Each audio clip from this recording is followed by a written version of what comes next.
Okay, ચાલો આપણે હવે શું ભણ્યા હતા? તો કે એની પહેલા આપણે ભણ્યા હતા સ્નાયુઓ, કંકાલ સ્નાયુ હતા, પછી સરળ સ્નાયુ એટલે કે અરેખિત સ્નાયુઓ હતા, જે કોષ્ઠાંતરીય સ્નાયુઓ કીધા હતા, અને હર સ્નાયુ હતા. 3 સ્નાયુ હતા. એમાંથી આપણે કંકાલ સ્નાયુ વિશે ડીપમાં ભણ્યા હતા.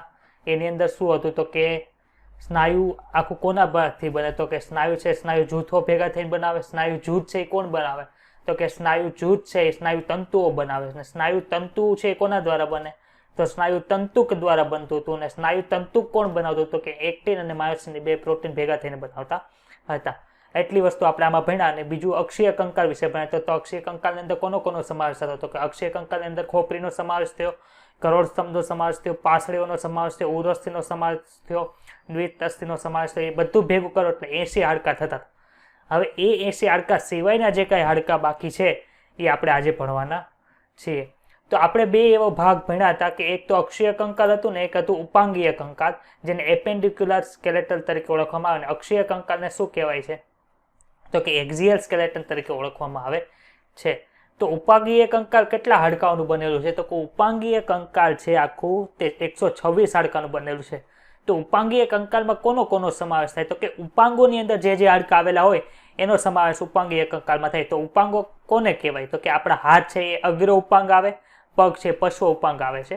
એટલે કે ઉપાંગોના જે હાડકા છે એ આપણે ગણવાના, અને ઉપાંગોને એક્ઝિયલ સ્કેલેટન એટલે કે જે આપણું અક્ષીય કંકાલ છે એને જોડતા જે હાડકા છે એ બંનેને ભેગા કરો એટલે એપેન્ડિક્યુલર સ્કેલેટલ એટલે કે ઉપાંગીય કંકાલ તંત્રનું નિર્માણ થાય છે.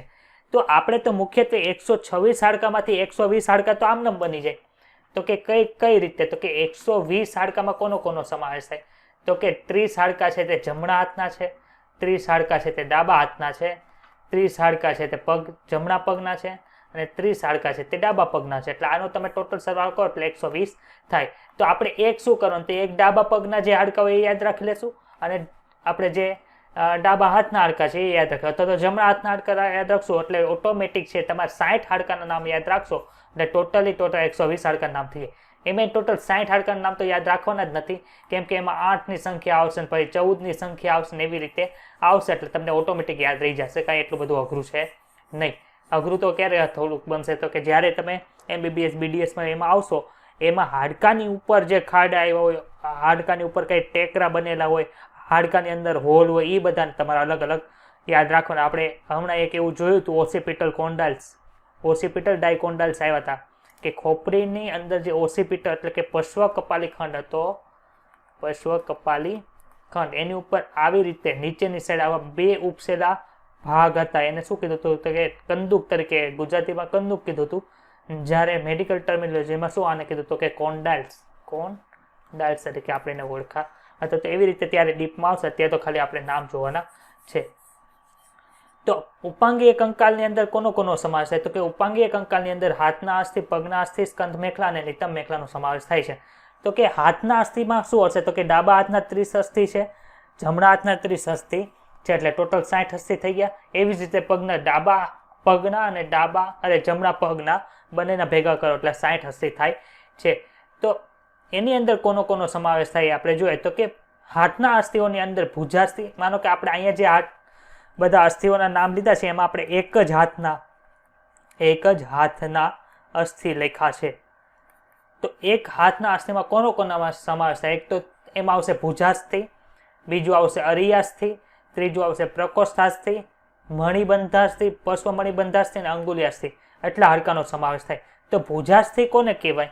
તો કે ભુજાસ્થિ આપણે આમાં તે ટેક્સ્ટબુકમાં સરસ આકૃતિ આપી એટલે આપણે એડિશનલ એક ડાયાગ્રામ અંદર મૂક્યા નથી. તો કે તમારા ખંભાથી શરૂઆત થઈને જે આ આખો હાડકું છે એને શું કહેવાય છે? તો કે એને ભુજાસ્થિ તરીકે ઓળખવામાં આવે છે. આને શું કહેવાય? તો કે આને ભુજાસ્થિ તરીકે ઓળખવામાં આવે. પછી 2 હાડકા છે, એક તો અરિયાસ્થિ અને બીજું છે પ્રકોષ્ઠાસ્થિ. આને ખાસ યાદ રાખવાનું કે આમાંથી તમને પૂછે અહીંયા A અને અહીંયા B. તો આપણને ખબર છે અરિયાસ્થિ અને પ્રકોષ્ઠાસ્થિ આવે છે, પરંતુ અંગૂઠા સાઈડ કયું આવે એ યાદ રાખવાનું, અને અંદરની સાઈડ જે આપણી ટચલી આંગળી જે કહો છો, નાની આંગળી જે હોય છે તે સાઈડ કયું આપે એ આપણે જોવાનું. તો એને યાદ રાખવા માટેની એક સિમ્પલ રીત છે. અરિય કોને કહેવાય? તો કે તમારી ફરતે જે વસ્તુ આવેલી હોય એને શું કે અરિય ભાગ તરીકે તમે ઓળખી શકો. તો તમે ભાગ જ્યારે હાથને છે આવી રીતે અહીંથી આમ અથવા તો આમ ફેરો તો કયો ભાગ ફરે? તો કે અંગૂઠાવાળો ભાગ ફરે છે. અંગૂઠા સાઈડ જે ભાગ આવેલો હોય એને અરિયાસ્થિ કહેવાય, એટલું યાદ રાખો. અંગૂઠા સાઈડ જે ભાગ હાડકું આવેલું છે એને શું કહેવાય તો કે અરિયાસ્થિ તરીકે ઓળખવામાં આવે છે. અને એની બાજુની અંદર જે હાડકાનું આવેલું છે અસ્થિ છે એનું નામ શું છે? પ્રકોષ્ઠાસ્થિ. હવે બે વસ્તુ ભેગી થઈ, હવે એની નીચે જાઓ એટલે અહીંયા તમને એક આખું હાડકાનું ઝુમખું બતાય છે, જે અહીંયા બતાય છે એને કયું છે તો કે પશ્વ એટલે ખાલી મણિબંધાસ્થિ છે, જેને ઇંગ્લિશની અંદર કાર્પલ બોન તરીકે ઓળખવામાં આવે છે. તો કાર્પલ બોનની સંખ્યા કેટલી છે તો કે 8 છે. તો તમે અહીંયા જો અહીંયા 1 2 3 4 5 6 7 અને એક આ સાઈડ પાછળની સાઈડ હોય એટલે ટોટલ 8 છે જે હાડકા છે. તમારે ખાલી એના ડિટેલમાં કઈ છે યાદ નથી રાખવાનું. મણિબંધાસ્થિ એટલે કે કાર્પલ બોન કેટલા હોય એટલે યાદ રાખવાનું કેટલા હશે તો કે 8. એની પાછળ તમને આ જે હું ડ્રો કરું છું એ બતાય છે એ ક્યાં છે તો કે પશ્વ મણિબંધાસ્થિ 1 2 3 4 અને 5. આ જે છે જે તમને એ હથેળીના ભાગની અંદર જે આ હાડકા બતાય આ હાડકા એ ક્યાં છે તો કે પશ્વ મણિબંધાસ્થિ છે. જ્યારે મણિબંધાસ્થિ ક્યાં છે તો કે આ કાંડાના જોડાણ ઉપર આ મૂવમેન્ટ જેના લીધે થાય છે, આખી રોટેશનની મૂવમેન્ટ જે થાય છે એ કોના લીધે થાય છે તો કે એ મણિબંધાસ્થિને લીધે થાય છે. જ્યારે પશ્વ મણિબંધાસ્થિ ક્યાં જોવા મળે તો કે હથેળીમાં જોવા મળે છે. હવે અંગુલિયાસ્થિ કોને કહે તો નામ ઉપરથી જ ખબર પડી જાય છે કે જેને આંગળીની અંદર જે હાડકા આવેલા હોય છે જેને લીધે આપણી આંગળીની બધી આ રીતની મૂવમેન્ટ થાય છે એને શું કહેવાય તો કે અંગુલિયાસ્થિ તરીકે ઓળખવામાં આવે છે. એટલે ટોટલ 14 અંગુલિયાસ્થિ, 8 કાર્પલ બોન એટલે કે મણિબંધાસ્થિ, અરિયાસ્થિ, પ્રકોષ્ઠાસ્થિ અને કયું આવ્યું તો કે ભુજાસ્થિ. આ બધાનો તમે ટોટલ માનશો એટલે કેટલો થશે તો કે 30 થવો જોઈએ. કેટલા થાય તો કે આ અને અહીંયા એક ઓલું રહી ગયું, હજી 5 ક્યાં આવશે તો કે પશ્વ મણિબંધાસ્થિ એટલે ટોટલ થઈ જશે 30. હવે આપણે જોવાનું છે પગના હાડકા. તો કે પગના હાડકામાં કઈ રીતે આવે? પગના અસ્થિની અંદર કોનો સમાવેશ થાય તો એક તો છે ઉર્વસ્થિ. ઉર્વસ્થિ આપણા શરીરનું સૌથી મજબૂત અસ્થિ છે જે આપણા સાથળની અંદર આવેલું હોય છે. એને શું કહેવાય તો કે ઉર્વસ્થિ તરીકે ઓળખવામાં આવે. એની નીચે બે હાડકા છે, એક તો ફિબિયા, એક તો છે ફિબ્યુલા અને એક છે ટીબિયા. આ જે ઉર્વસ્થિનું જે ઇંગ્લિશ નામ છે યાદ રાખો ફિબિયા તરીકે એને ઓળખવામાં આવે છે, ફિબિયા. પછી જે બે હાડકા છે એનું નામ છે ટીબિયા અને ફિબ્યુલા છે. પછી એક આપણા જે ઘૂંટીની આજુબાજુ જે સાંધો આવે જેને એન્કલ જોઈન્ટ કહેવાય છે, જે પગના તળિયાની આખી મૂવમેન્ટ કરાવે છે, ત્યાં ક્યાં હાડકા આવેલા હોય તો કે ત્યાં છે તે ગુલ્ફાસ્થિ આવેલા હોય છે. જેમ અહીંયા મણિબંધાસ્થિ હતા એવી જ રીતે અહીંયા કોણ આવે છે ગુલ્ફાસ્થિ આવે. પરંતુ ફરક કેટલો છે? મણિબંધાસ્થિ 8 હતા જ્યારે અહીં ગુલ્ફાસ્થિ કેટલા જોવા મળે તો કે 7 જોવા મળે છે, જેને શું કહેવાય તો કે ટાર્સલ બોન તરીકે ઓળખવામાં આવે છે. ટાર્સલ બોનની સંખ્યા કેટલી છે? 7. પણ ટોટલ અહીંયા 30 હતા, અહીંયા 30 છે તો અહીંયા એક હાડકાની સંખ્યા ઘટે છે. તો આમાં એક એડિશનલ હાડકું તો હશે ને, એક વધારાનો હાડકું હશે ને. એ કયું છે તો કે પટેલા. એ ક્યાં જોવા મળે તો કે ઉર્વસ્થિ અને ટીબિયા અને ફિબ્યુલાનું જે જોડાણ સ્થાન છે ત્યાં તમને જોવા મળે છે, જેને ઢાંકણી તરીકે પણ આપણે ઓળખીએ છીએ. ઘણીવાર કોકને પગના ગૂંઠણનો દુખાવો હોય તો એમ કહે છે કે ઢાંકણી ઘસાઈ ગઈ, તો એની ઉપર જે હાડકું હોય એને શું કહેવાય તો કે પટેલા તરીકે ઓળખવામાં આવે છે. પશ્વ ગુલ્ફાસ્થિ કઈ રીતે આવશે તો કે પશ્વ ગુલ્ફાસ્થિ છે તે ગુલ્ફાસ્થિ નહીં આગળના ભાગમાં હોય છે. અને 14 જે અંગુલિયાસ્થિ છે એ તો કોમન છે, જે આંગળીમાં પણ જોવા મળતી હતી અને પગની આંગળી અને હાથની આંગળી બંનેમાં જોવા મળે છે. તો બધા હાડકા અમને સર બતાવો તો અહીંયા તમને જોવા મળે છે તો કે આ કયું છે? ઉર્વસ્થિ, જેને આપણે ફિબિયા કીધું. આ ઘૂંટણનું અસ્થિ જેને પટેલા તરીકે ઓળખવામાં આવે છે. પછી કયું છે તો કે ટીબિયા અને ફિબ્યુલા. તો બહારની સાઈડ કયું આવે છે તો કે જે ફિબિયા ઉપર હતું એને જ મળતું જે ફિબ્યુલા છે એ ક્યાં આવે તો કે બહારની સાઈડ આવે છે. જ્યારે ટીબિયા ક્યાં આવે તો કે ટીબિયા અંદરની સાઈડ આવે છે. આમાં પણ તમે ભૂલ કરી શકો છો એટલે ખાસ યાદ રાખવાનું. ઉપર કયું હાડકું તો ઉર્વસ્થિ, એને ઇંગ્લિશમાં શું કહેવાય? ફિબિયા. તો એના નામથી મળતું આવતું જે ફિબ્યુલા છે એ કઈ સાઈડ છે તો કે બહાર છે. ઓલામાં કયું હતું? અરિયાસ્થિ કે પ્રકોષ્ઠાસ્થિ તો કે અરિયાસ્થિ. શું કામ તો કે એ ગોળ આખી જે મૂવમેન્ટ છે તે કરી શકે છે. અહીંયા કયું છે તો કે ગુલ્ફાસ્થિ, જે આ જોવા મળે છે તે ક્યાં છે તો કે તે પશ્વ ગુલ્ફાસ્થિ, ને આગળ જે જોવા મળે તે અંગુલિયાસ્થિ છે. બધાનો સરવાળો કરશો એટલે કેટલો થશે તો કે 30 થાય છે. પછી શું છે તો કે પછી છે સ્કંધ મેખલા. તો સ્કંધ મેખલા કોને કહેવામાં આવે છે તો કે જે અસ્થિઓ દ્વારા આપણા હાથના અસ્થિઓ છે તે અક્ષીય કંકાલ સાથે જોડાયેલા હોય તે મેખલાને શું કહેવાય તો કે સ્કંધ મેખલા તરીકે ઓળખવામાં આવે છે. ડાબી બાજુ એ કરશે કેમ કે ડાબા હાથને આપણે જોડવાનું છે, જમણી બાજુ પણ એક હશે કેમ કે જમણા હાથને આપણે જો. તો કે બંને બાજુ છે તે બે હાડકાનું બનેલું છે. એટલે ટોટલ હાડકા કેટલા થયા? ટોટલ અસ્થિ કેટલા થયા? 4. તો ક્યાં ક્યાં બે અસ્થિ છે, એક તો અક્ષક છે અને એ બીજું છે સ્કંધાસ્થિ. તો બેયના કંઈક સ્પેશિયલ ફીચર્સ છે તે આપણે જોઈ લઈએ. તો કે અક્ષક કોને કહેવાય ને સ્કંધાસ્થિ કોને કહેવામાં આવે છે.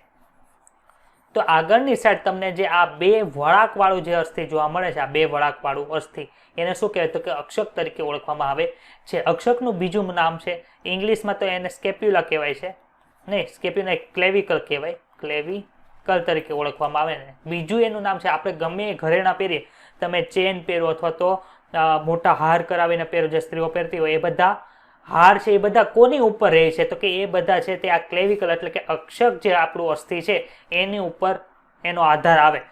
તો એને લીધે એનું બીજું નામ છે એક બ્યુટી બોન તરીકે પણ ઓળખવામાં આવે છે. બ્યુટી બોન તરીકે તમને પૂછે કે બ્યુટી બોન તરીકે નીચેનામાંથી કોને ઓળખવામાં આવે છે, તો તમને આપ્યા હોય અક્ષક આપ્યું હોય ને પછી સ્કંધાસ્થિ આપ્યું હોય, ભુજાસ્થિ આપ્યું ને એવું બધું હોય, તો કયો ઓપ્શન હતો કે અક્ષક આવે છે. ઇંગ્લિશ નામ થોડાક આપણે હાર જોતા જવા, જેનાથી કદાચ ટ્રાન્સલેશન ન કરે અને ડાયરેક્ટ ભાષાંતર લખી દીધું હોય કે માનો કે ક્લેવિકલ છે તો ત્યાં ગુજરાતીમાં ક્લેવિકલ લખી નાખે એવું થાય, તો એવા પ્રશ્નોમાં આપણે વાંધો આવે નહીં. બીજું છે સ્કંધાસ્થિ. તો કે સ્કંધાસ્થિ ક્યાં જોવા મળે તો કે સ્કંધાસ્થિ છે તે આપણા પાછળ પિંજરના પાછળના ભાગમાં જોવા મળે. તમને જો આ પાછળ પિંજર બતાવી એના પાછળના ભાગની અંદર જે આ ત્રિકોણાકાર અસ્થિ જોવા મળે એને શું કહેવાય તો કે સ્કંધાસ્થિ છે. સ્કંધાસ્થિનું લોકેશન શું છે તે પાછળ પિંજરના પાછળના ભાગમાં આવેલું હોય અને 2 થી 7 ઉરસીય પાસળી જે છે, ઉરસીય કશેરુકા, 2 થી 7 ઉરસીય કશેરુકા હોય, અહીંયા બીજાથી શરૂ થતી હોય ત્યાંથી 7મી કશેરુકા સુધી તે લંબાયેલું હોય છે. હવે તમને અહીંયા એક વિશિષ્ટ ભાગ દેખાય છે, આ આપણે આગળથી જોઈએ છે, પરંતુ એના પાછળના ભાગથી તમે જો, પાછળના ભાગથી તમે જો આ પાછળનો ભાગ હોય, આ પાછળનો ભાગ, તો એક અહીંયા વિશિષ્ટ પ્રકારની આવી લાઈન જેવી રચના ઉપસેલી હોય એને શું કહેવાય છે તો કે એને એક પ્રકારની સ્પાઇન, ઇંગ્લિશની અંદર એને સ્પાઇન કહેવામાં આવે છે. એના લીધે શું થાય છે તો એના લીધે છે તે અહીંયા જો તમે અહીંયા બતાવીશ આ અક્ષક કોની સાથે જોડાય તો કે આ ત્રિકોણાકાર હાડકું છે એની પાછળના ભાગમાં આ સ્પાઇન જોવા મળે છે, એ પ્રકારની ઉપસેલી રચના જોવા મળે એની સાથે અક્ષક છે તે જોડાયેલું હોય છે. હવે અહીંયા એની નીચે એક શું આવેલું છે તો કે એની નીચે અહીંયા એક ખાંચ આવેલી છે, એટલે કે એક પ્રકારની ખાંચ કેવિટી છે જેને ગ્લેનોઇડ કેવિટી તરીકે ઓળખવામાં આવે. શું કહેવાય? ગ્લેનોઇડ કેવિટી તરીકે ઓળખવામાં આવે. એમાં શું થાય તો કે આપણા જે આ ભુજાસ્થિ છે એનું જે માથું છે તે કોની સાથે જોડાયેલું હોય તો કે સ્કંધાસ્થિના જે આ ગ્લેનોઇડ કેવિટી નામનો એરિયા છે ત્યાં તે જોડાયેલું હોય છે. એવી જ રીતે તમે આ તો વાત થઈ આવી જમણી બાજુ અને ડાબી બાજુ બંને બાજુ આવેલું હોય. એવી જ રીતે પગ છે, આપણો ડાબો પગ છે, જમણો પગ છે, એને આપણે અક્ષય કંકાલ સાથે જોડવાનું છે, તો શું આવેલું હોય તો એની અંદર છે તે શું આવેલું હોય છે તો કે એની અંદર હિપ બોન તરીકે આવેલી રચના હોય છે. હિપ બોન, હિપ બોન કોને કહે તો કે આ આખી રચના તમને જોવા મળે એને શું કહેવાય તો કે હિપ બોન તરીકે ઓળખવામાં ઇંગ્લિશની અંદર, જે 3 અસ્થિઓના ભેગા થવાથી બને છે. 3 અસ્થિઓના ભેગા થવાથી બને છે. ક્યાં ક્યાં અસ્થિ તો એક લખ્યું છે નિતંબા અસ્થિ, બીજું છે શ્રોણી અસ્થિ અને ત્રીજું છે ત્રિકાસ્થિ. હવે આ જો આ ત્રણેય, આ કયું છે પૂર્વ નિતંબાસ્થિ છે, આ નિતંબાસ્થિ છે, આ બીજું આસનાસ્થિ અને ત્રીજું છે પૂર્વ નિતંબાસ્થિ. આ ત્રણેય ભેગા મળીને જે હિપ બોન આપણે કહેતા હતા એને ઇંગ્લિશમાં શું કહેતા, એને ગુજરાતીની અંદર ત્રિકાસ્થિ તરીકે ઓળખવામાં આવે. નહીં, ત્રિકાસ્થિ તો પાછળનું આપણે ઓલું હતું એ જોયું હતું. ત્રિકાસ્થિ કોને કીધું હતું તો કે પૂછાસ્થિ હતું ને એની ઉપર જે આખું સેક્રમ હતું એને ત્રિકાસ્થિ કહેવાય છે, જ્યારે આમાં એનું ગુજરાતી નામ નથી આપ્યું. ટૂંકમાં નિતંબાસ્થિ, પૂર્વ નિતંબાસ્થિ અને આસનાસ્થિ એ ત્રણેય જોડાઈને શું બનાવે છે તો કે આખું અસ્થિ બનાવે છે, જેને લીધે શું થાય તો કે જેને લીધે આપણું આખું આ પગ છે તે કોની સાથે જોડાય છે તો કે અક્ષય કંકાલ સાથે જોડાય છે. વચ્ચે તમને અહીં એક ગુહા એટલે કે એક ફોરામેન એટલે કે એક ભાગ તમને આ બતાવી છે, અહીંયા કંઈ હોય નહીં, અહીંયા ખાલી હોલ હોય. એને લીધે શું થાય તો કે આપણા પગની અંદર જે રુધિરવાહિની હશે, જે નવ સપ્લાય હશે એટલે કે ચેતાને એ બધું નીકળવું હોય એ બધું ક્યાંથી નીકળે છે તો કે અહીંયાથી નીકળે છે. એને શું કહેવાય છે તે એને એક ઓબ્ટ્રુરેટેડ ફોરામેન તરીકે ઓળખવામાં આવે છે. બીજું એક ખાડા ક્યાં જોવા મળે છે, એક પોલાણ જેવી રચના, જેમાં આપણે ગ્લેનોઇડ કેવિટી જોઈ હતી કેમાં તો કે ખંભાનું જે આ શું કહેવાય તો કે એક મિનિટ, આ જોયું તું સ્કંધાસ્થિ. તો સ્કંધાસ્થિની અંદર એક આપણને એક ગ્લેનુડ કેવિટી નામની કેવિટી જોવા મળતી, જેની અંદર ભુજાસ્થિ જોડાયેલું હતું. એવી જ રીતે અહીંયા શું થાય છે તો કે આખું જે સોણી અસ્થિ છે, એટલે કે આ જો અહીંયા નામ આપ્યું છે હિપ બોનનું ઇંગ્લિશ નામ શું છે, સોણી અસ્થિ. તો એની સાથે આપણે આપણો પગનો હાડકા જોડવા હોય તો અહીંયા એક ખાડો આવેલો હોય. ઓલામાં ગ્લેનુડ કેવિટી હતી જે ખંભાનું આપણે વાત કરીએ એમાં અહીંયા શું આવેલું હોય તો કે આની અંદર એસિટાબુલમ આવેલું હોય છે. એ જે ખાડો હતો એને શું કહેવાય, એસિટાબુલમ તરીકે ઓળખવામાં આવે, જેના લીધે શું થાય કે આખું પગનું અસ્થિ છે તે ત્યાં જોડાય છે. અહીંયા સુધી આપણે ભણ્યા જે ઉપાંગ, આખું જે ઉપાંગીય કંકાલ છે. તો આમાં કોઈને કઈ પ્રશ્ન હોય તો પૂછો. ચાલો, છે કોઈને પ્રશ્ન? દીપાંશુ, જીલ, વૈભવ, શ્રેયા, નેહા, કશ્યપ? ઓકે, તો હવે આપણે રીડ કરી નાખીએ. ના બોલો, છે કોઈને પ્રશ્ન? ના સર. ઓકે, તો ઉપાંગના અસ્થિઓ તેમની મેખલા સાથે, એટલે કે મેખલા કોને કીધું તો કે આપણે આ સ્કંધ મેખલા કીધું અને નિતંબ મેખલા કીધું. એને આખે આપણે જોયું, એને શું કહેવાય છે તો કે એને આપણે ઉપાંગીય કંકાલ અથવા તો એપેન્ડિક્યુલર સ્કેલેટન તરીકે ઓળખવામાં આવે છે. દરેક ઉપાંગ એટલે કે દરેક હાથ, દરેક પગ છે એ કેટલા અસ્થિનો બનેલો તો કે 30 અસ્થિનો બનેલો છે. હાથ એટલે કે હાથને આપણે કીધું અગ્ર ઉપાંગ કહેવાય. એની અંદર કોનો કોનો સમાવેશ તો ભુજાસ્થિ, અરિયાસ્થિ, પ્રકોષ્ઠાસ્થિ, મણિબંધાસ્થિ અને પશ્વ મણિબંધાસ્થિ નો સમાવેશ થાય, અને સાથે સાથે અંગુલ્યાસ્થિ આવેલો હોય. એની સંખ્યા કેટલી છે તો અનુક્રમે 8, 5 અને 14 છે. ઉરુઅસ્થિ, આપણે ઉર્વસ્થિ કીધું. ઉર્વસ્થિ જે ફિબિયા તરીકે જેને આપણે ઓળખતા હતા, એને શું કહેવાય, ઉર્વસ્થિ, જે સૌથી મજબૂત હાડકું આપણા શરીરનું છે તે.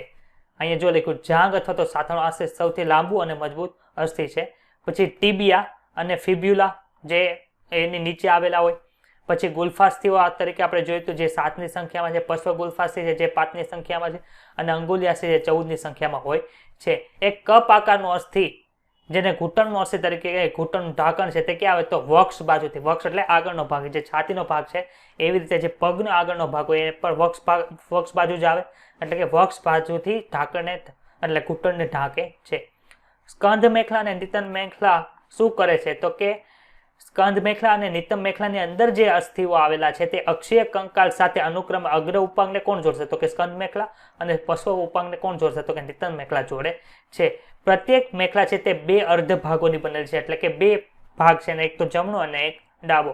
સ્કંધ મેખલાનો પ્રત્યેક ભાગ છે તે અક્ષક અને સ્કંધાસ્થિનો બનેલો હોય છે. સ્કંધાસ્થિ શું છે તો કે સ્કંધાસ્થિ છે તે ઉરસના પૃષ્ઠ ભાગ એટલે કે પાછળના ભાગે, છાતીના પાછળના ભાગે બીજીથી 7મી પાસળીઓ વચ્ચે આવેલું હોય છે. કેવું છે તો કે મોટું ત્રિકોણાકાર અને ચપટું અસ્થિ છે. ચપટું કોને કહેવાય તો કે ચપટું એટલે કે આવું ફ્લેટ આખું, આપણે માનો કે આ બુક છે તો આ બુક એક પ્રકારની, આને શું કહેવાય તો કે આ ફ્લેટ તરીકે ઓળખવામાં આવે છે, એટલે કે એકદમ પાતળું અને ચપટું હોય. એનો આકાર કેવો છે તો કે ત્રિકોણાકાર છે. સહેજ ઉપસેલી ધાર ધરાવે છે. મેં જે ઓલી ધાર કીધી હતી ને એને સ્પાઇન તરીકે ઓળખવામાં આવે. સ્પાઇનને આ લોકો ગુજરાતીમાં શું અનુવાદ કહે તો કે કંટક તરીકે એને ઓળખે છે. જે ચપટી હોય છે ને વિસ્તૃત રચના સ્કંધાગ્ર પ્રવર રૂપે દેખાય છે, એટલે કે આ તમને જે બતાય છે આ જે પાછળની ભાગ બાજુમાં આ જે પ્રવર જેવું બતાય એ કેવી રીતે હોય તો કે આખું આ પાછળથી તમે આમ જોવો, આખું આ ત્રિકોણાકાર સસ્તી આ પાછળનો ભાગ છે, આ ગ્લેનુડ કેવિટી છે. તો અહીંથી આખું આવી રીતે ઉપસેલું હોય. એને ઇંગ્લિશમાં શું કીધું તો આપણે સ્પાઇન તરીકે ઓળખાતા, અને ગુજરાતીમાં એને કંટક કીધું છે.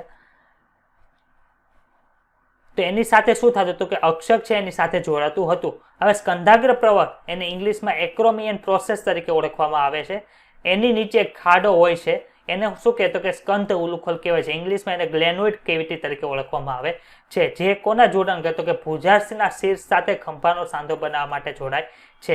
હવે અક્ષક જે આગળ આપણે જોયું તો બ્યુટી બોન, એ કેવું હોય તો કે લાંબુ છે, પાતળું છે અને 2 વળાંક ધરાવતું છે, જેને સામાન્ય રીતે હાસડીનો અસ્થિ તરીકે ઓળખવામાં આવે છે. એવી જ રીતે નિતંબ મેખલા છે તે 2 શ્રોણી અસ્થિ ધરાવે. શ્રોણી અસ્થિ એટલે શું થયું તો કે આપણે હિપ બોન કીધું, એને ગુજરાતીમાં શું કહેવાય તો કે શ્રોણી અસ્થિ તરીકે ઓળખવામાં આવે છે. શ્રોણી અસ્થિ એ કોનું બનેલું હોય તો કે 3 અસ્થિઓનું બનેલું હતું. ક્યાં ક્યાં છે તો કે નિતંબાસ્થિ છે, આસનાસ્થિ છે અને પૂર્વ નિતંબાસ્થિ છે. અસ્થિઓના જોડાણ સ્થાને એક ગુહા આવેલી હોય છે જેને નિતંબ ઉલુખલ એટલે કે એસિટાબુલમ તરીકે ઓળખવામાં આવે છે, જે ઉર્વસ્થિ એટલે કે સાથળના અસ્થિને જોડે છે. નિતંબ મખલેના જે બંને ભાગ છે તે વક્ષ બાજુ એટલે કે આગળની બાજુએ ભેગા મળીને પૂર્વ નિતંબ કાંસથી સંધાન બનાવે છે, જેને ઇંગ્લિશમાં પ્યુબિક સિમ્ફાઇસિસ તરીકે ઓળખવામાં આવે છે. એને લીધે શું થાય તો કે આપણી જે નિતંબ મેખલા છે તે આગળના ભાગે અહીંથી કેમ આ ભાગ છે એમ અહીંથી આ બીજો ભાગ અહીંથી બનતો હોય તો અહીંયા છે તે આખું જોડાણેલું હોય છે, આ અસ્થિ અને આ અસ્થિ. પાછળની બાજુ તો શું હતું કે ત્રિકાસ્થિ હતું અને પૂછાસ્થિ હતું, એની સાથે આ જોડાયેલું હોય. પૂછાસ્થિ તો નીચે રહી જાય, જે તમને અહીંયા થોડુંક એવું બતાય છે. અહીંયા શું હશે તો કે આ આખું ત્રિકાસ્થિ, એની નીચે શું હશે તો કે પૂછાસ્થિ હશે. પાછળની સાઈડ છે આ નિતંબ અસ્થિ આખી જે સોણી અસ્થિ છે એ કોની સાથે જોડાય તો કે ત્રિકાસ્થિ સાથે જોડાય. આગળ કોની સાથે તો કે આગળ એક પ્રકારની કાસ્થિ આવેલી હોય છે જે બંને સોણી અસ્થિને આગળની સાઈડ જોડે છે, જેને શું કહેવાય છે તો કે પ્યુબિક સિમ્ફાઇસ અથવા તો પૂર્વ નિતંબ કાસ્થિ તરીકે ઓળખવામાં આવે છે.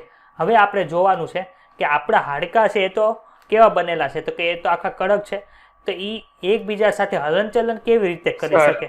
હા બોલો.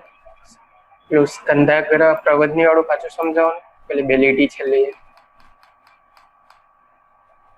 કયું સ્કંધાગ્ર પ્રવર્ત એટલે શું? ઈ હા, એ બે ત્રણ લીટી છેલ્લી છે એ સમજાવો ને પાછા. આ લીટી સમજો. હા ઓકે, જો આ સ્કંધાસ્થી બતાય તને આ અહીંયા. હવે શું હોય તો કે સ્કંધાસ્થી ને આગળ તને કઈ બતાતું નથી. આ સ્કંધાસ્થી જો તને આગળથી કઈ બધું વિશિષ્ટ કઈ બતાય છે. આ તો શું હતી તો કે આ આખી પાસળી હતી બધી એ છે. આ સ્કંધાસ્થી છે ને એને હું અહીંયા દોરું જો. આ સ્કંધાસ્થી તને આવું અત્યારે બતાય છે. રેડી? અહીંયા બતાય છે એવું. હવે આને હું આમ આ તને આવી રીતે બતાય છે. હવે શું કરું? હું એને આમ આખું પાછળ ફેરવી નાખું. તો પાછળ ફેરવી નાખું ને એટલે શું થાય તો કે પાછળ ફેરવી નાખશો એટલે આવું બતાશે. આ જે ખાંચ હતી આ બાજુ આવી ગઈ ખાડાવાળી અને એક આ સાઈડ આવી ગઈ. રેડી? હવે આની ઉપર એક ઉપસેલો ભાગ હોય છે પાછળની બાજુ. તારે જોવે ને તો આમ તું આમ પાછળ આમ કરીશ એટલે અહીંયા તને ખંભાના પાછળના ભાગે તને એક ઉપસેલી રચના બતાય છે. તો એને શું કહેવાય છે તો કે એને કંટક તરીકે ઓળખવામાં આવે. કંટક તરીકે ઓળખવામાં આવે. હવે આ જે જો એટલો ઉપસેલો ભાગ જે એટલો છે ને તને જો એક મિનિટ તને અલગ પેનથી બતાવું એટલે ખબર પડે તને વધારે. આ જો એટલો ભાગ ઉપસીને બહાર આવી ગયો હાડકાની બહાર, એ ક્યાં બતાય તો કે એ તને જો અહીંયા બતાય છે. આ બતાણો એટલો ભાગ ઉપસેલો. એની સાથે કોણ જોડાઈ ગયું તો કે એની સાથે અક્ષક જોડાય છે અહીંયા. ઓકે, તો એ જ વસ્તુ અહીંયા લખી છે. શું લખ્યું છે તો સ્કંધાગ્ર જે આખો પ્રવધ છે એની નીચે ખાડો હોય. ખાડો કયો છે તો કે આ ખાડો છે. આ ખાડો એને શું કહેવાય તો કે આને કહેવાય છે ગ્લેનોઇડ કેવિટી કહેવાય. સ્કંધાગ્ર પર નીચે ખાડો હોય છે. ક્યાંથી તને અહીંથી જ નથી સમજાતું કે અહીંથી નથી સમજાતું? ક્યાંથી નથી સમજાતું? સ્કંધાગ્ર પ્રવેદની પછીનો હતો ને સાહેબ તે, એટલે કે આ ભુજાસ્થિના શીર્ષ સાથે ખભાના હા અહીંથી જ ને સ્કંદ. હા બસ અહીંથી. હા, તો સ્કંધાગ્ર પ્રવર્તની નીચે ખાડો હોય છે એને શું કહેવાય? સ્કંદ ઉલુખ અથવા તો ગ્લેનોઇડ કેવિટી કહેવાય. ભુજાસ્થિનું શીર્ષ એટલે શું થયું તો કે આ ભુજાસ્થિ છે. આ ભુજાસ્થિ છે. આ ભુજાસ્થિ અવાજ આવે છે?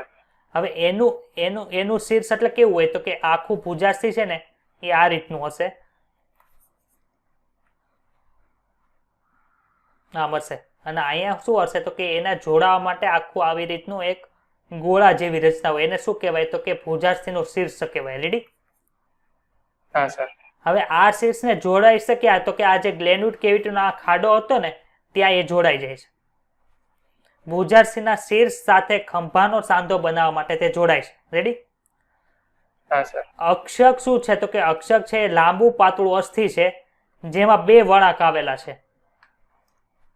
જો આ અક્ષક છે એમાં એક વળાંક થઈ ગયો અને આ બીજો વળાંક છે. ત્યાં બે વળાંક જેને સામાન્ય રીતે શું કહેવાય? હાંસડીનો અસ્થિ કહેવાય. સમજાઈ ગયું? હા સર. ઓકે, બીજા કોઈને કઈ પ્રશ્ન છે તો બોલો. બીજા કોઈને પ્રશ્ન હોય તો બોલો.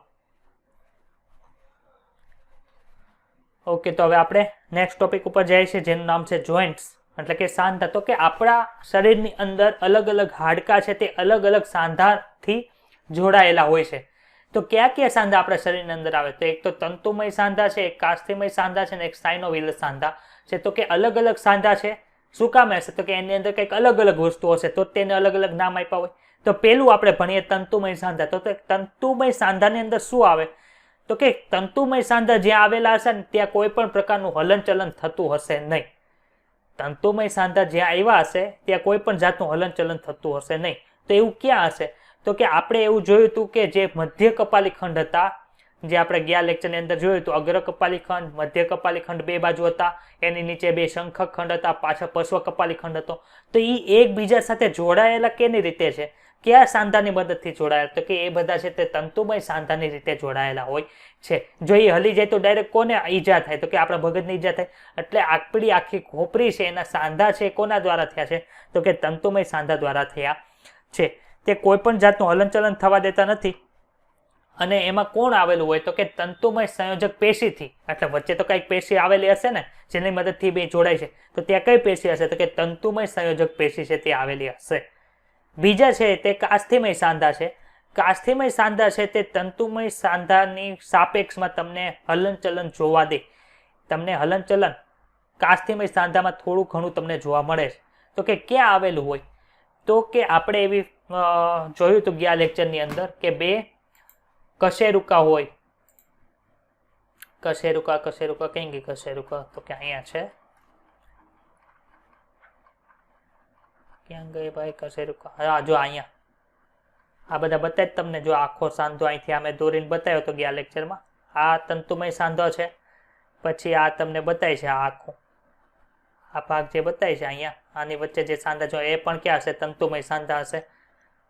અહીંયા વચ્ચે જે જોવા મળે એ પણ તંતુમય સાંધા હશે. બધા ક્યાં છે? તો કે તંતુમય સાંધા છે. આ બધી નોટ્સ તમને મળે છે ને એપ્લિકેશન ઉપરથી મળી જાય છે ને બધાને? હા સર. હા. તો જો આ બે આ શું છે? તો કે આ આખું વર્ટિબલ કોલમ છે. એની વચ્ચે શું જોવા મળે? તો કે એની વચ્ચે આપણને આ બધી કાસ્થીઓ જોવા મળે છે. આ કાસ્થીની મદદથી શું થાય છે? તો કે આ કાસ્થીની મદદથી આ એક કશેરુકા છે, આની ઉપર શું હશે? તો કે કાસ્થી હશે. ને એની ઉપર શું આવેલો હશે? તો કે એની ઉપર પાછી આ એક કશેરુકા, એની ઉપર શું હશે? પાછી ગાદી જેવી કાસ્થી હશે ને એની ઉપર બીજી કશેરુકા હશે. તો એને લીધે શું થાય? તમે આખા આમ માનો કે વાંકા વળો છો અથવા તો તમે લેટરલ સાઈડ એટલે કે પાછળ બાજુ તમે આવી રીતે નમો અથવા તો આવી રીતે નમો, તો એ બધી નમવાની ને એ બધી મુવમેન્ટ છે કોના લીધે થાય છે? તો કે અલગ અલગ જે આપણી કશેરુકા છે એની વચ્ચે કયો સાંધો આવેલો છે? તો કે એની વચ્ચે આપણે આ જે કાસ્થિમય સાંધો છે એને લીધે તમે મર્યાદિત જે હલનચલન છે એ કરી શકો છો. અસ્થિઓ છે તે કોના વડે જોડાયેલા? તો કે કાસ્થિ વડે જોડાયેલા હોય છે. એટલે કે આવા સાંધાને શું કહેવાય? તો કે કાસ્થિમય સાંધા તરીકે ઓળખવામાં આવે છે. ત્રીજો સાંધો કયો છે? તો કે ત્રીજો પ્રકાર છે તે સાઇનોવિયલ સાંધો છે. તો સાઇનોવિયલ સાંધાની અંદર શું હોય? સાઇનોવિયલ જોઈન્ટની અંદર શું આવેલું હોય? તો કે એ સાંધો જે આવેલો હોય એની ફરતે એક પ્રકારની ગુહાની રચના થયેલી હોય અને એ ગુહાની અંદર એક સ્પેશિયલ પ્રકારનું ફ્લુઇડ એટલે કે પ્રવાહી ભરેલું હોય જેને સાઇનોવિયલ પ્રવાહી કહેવાય છે. અને આ પ્રવાહી શું કહે? માનો કે આ ગોઠણ આપણે જે છે એ આપણે જોયું હતું કે ઘૂંટણની અંદર શું થાય છે? તો કે ઘૂંટણની અંદર છે જે આપણું ફેબિયા એટલે કે ઉર્વસ્થિ અને નીચે શું જોડાયેલું છે? તો કે ટીબિયા. એ બે વસ્તુ જોડાય છે એને લીધે આખું આવી રીતે મૂવમેન્ટ થાય છે. તો વચ્ચે શું આવેલું? તો કે વચ્ચે સાઇનોપિયલ પ્રવાહી આવેલું હોય છે. આ જો પ્રવાહી છે ઘટી જાય એને લીધે શું થાય? કે આજુબાજુ જે કાસ્થિ આવેલી હોય તે ઘસાઈ જાય છે. એને લીધે શું કહે ડોક્ટર કે તે ગાદી ઘસાય છે. જો આ ફ્લુઇડ આવેલું હોય એટલે કે સાઇનોવિયલ પ્રવાહી આવેલું હોય તો શું થાય? તો કે સરળતાથી હલનચલન થવા દે છે. તો સાઇનોવિયલ જોઈન્ટ છે એના અલગ અલગ પ્રકાર છે. કયા કયા પ્રકાર છે? એક તો છે બોલ સોકેટ જોઈન્ટ, એને કંદુક ઉલુખલ તરીકે ઓળખવામાં આવે. ઉલુખલ તો આપણે હમણાં જોયું. ઉલુખલ કોને કોને કીધું? તો બે જગ્યાએ ઉલુખલ આવ્યા હતા. એક તો ગ્લેન્યુડ કેવિટીને આપણે ઉલુખલ કીધું હતું અને એક જે એસિટાબુલમ હતું એને તે આપણે એક ઉલુખલ શબ્દ વાપર્યો હતો. જ્યાં શું થતું હતું?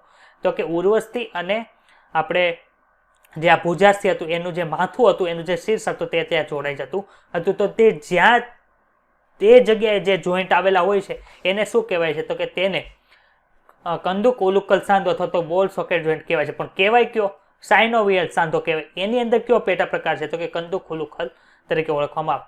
બીજો છે મિજાગરાનો સાંધો અથવા તો હિંજ જોઈન્ટ તરીકે ઓળખવામાં આવે છે. તો એ શું થાય તો કે દરવાજો છે આપણા મિજાગરાવાળા જે દરવાજા આવે, માનો કે તમારા ઘરનો જે મેઇન ડોર હશે એ કોઈ એક જ બાજુ ખુલશે, બે બાજુ ખુલશે નહીં. તો એની વચ્ચે શું થાય તો કે મિજાગરો છે એ કોઈ એક જ જગ્યાએ તમારે મૂવમેન્ટ કરવા દે છે.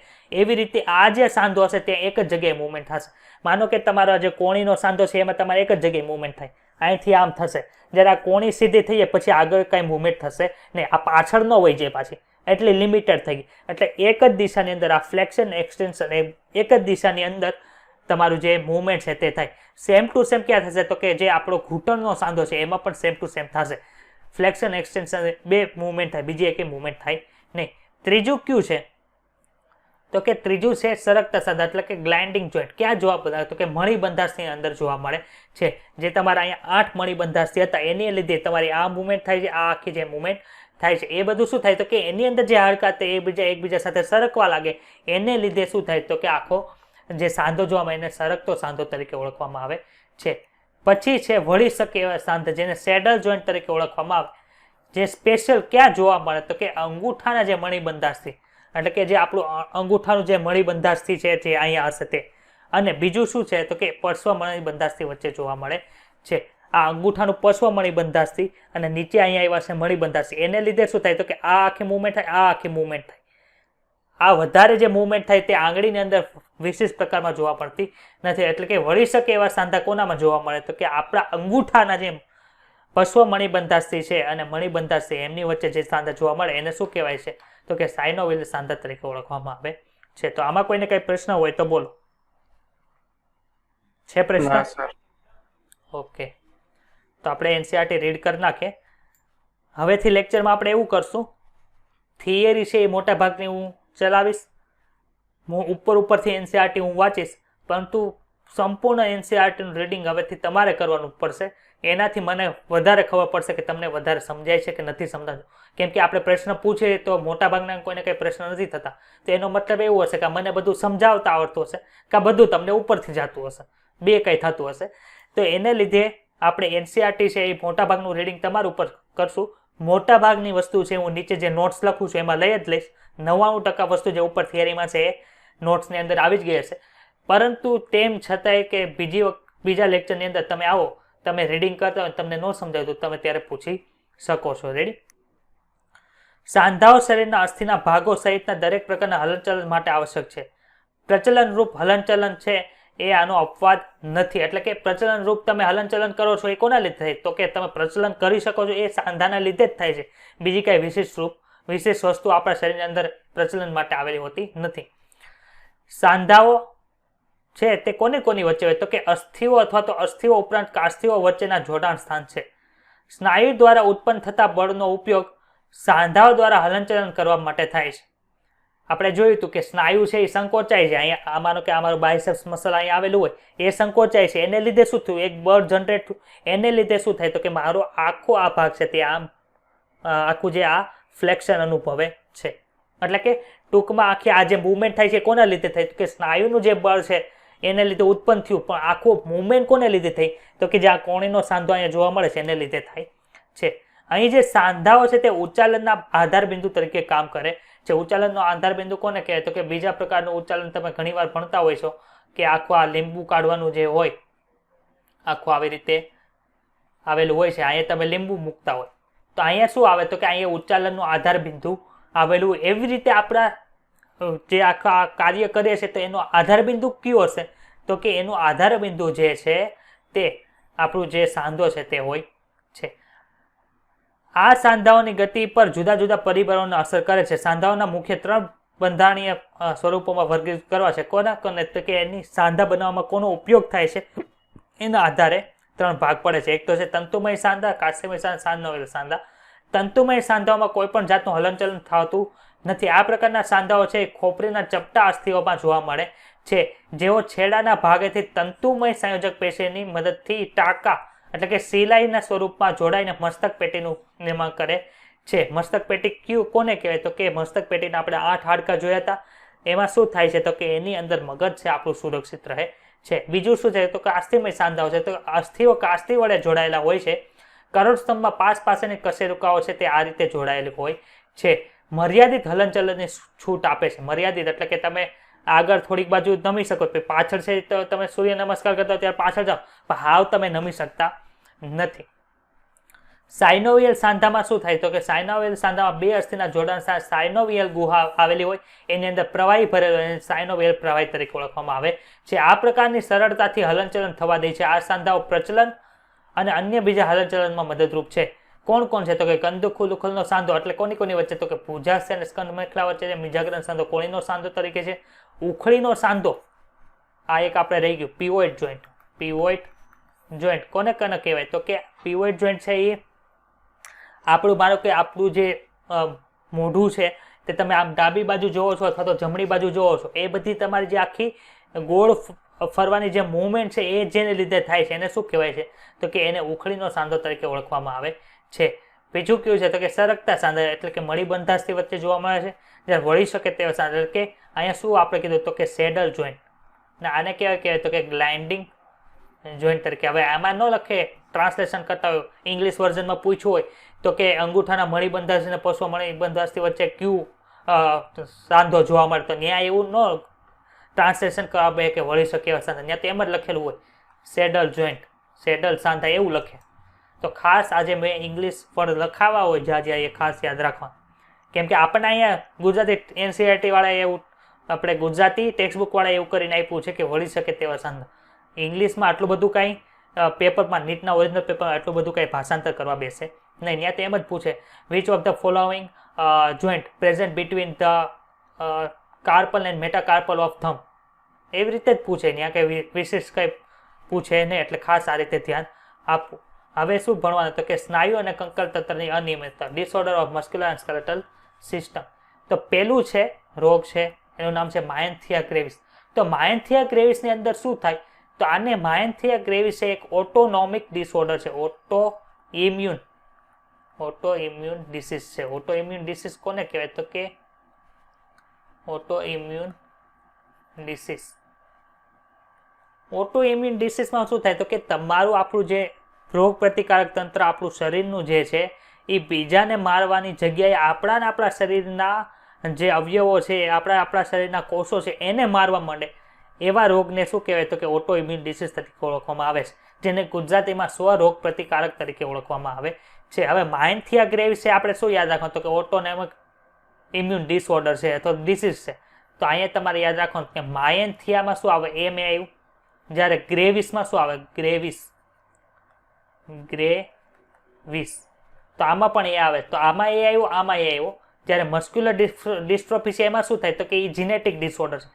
અત્યારે તમને એમ લાગે છે કે આ મને યાદ રહી જાય, જ્યારે પેપરમાં આ 2019માં પ્રશ્ન પૂછાણો તો ઘણા બધા વિદ્યાર્થી છે ને એમાં ભૂલ કરીને આવ્યો હતો, નીચેના તો કયો ઓટો ઇમ્યુન ડિસીઝ છે, માયન્થિયા ગ્રેવિસ એ લખે ને મસ્ક્યુલર ડિસ્ટ્રોફી લખે, બે આપેલું હોય તો તમારે યાદ રાખવા માટે એક સિમ્પલ રીત છે કે માયન્થિયા ગ્રેવિસમાં શું આવે તો કે એમાં એ આવે છે, આમાં એ આવે છે, એટલે એ શું હશે ઓટો ઇમ્યુન ડિસીઝ હશે.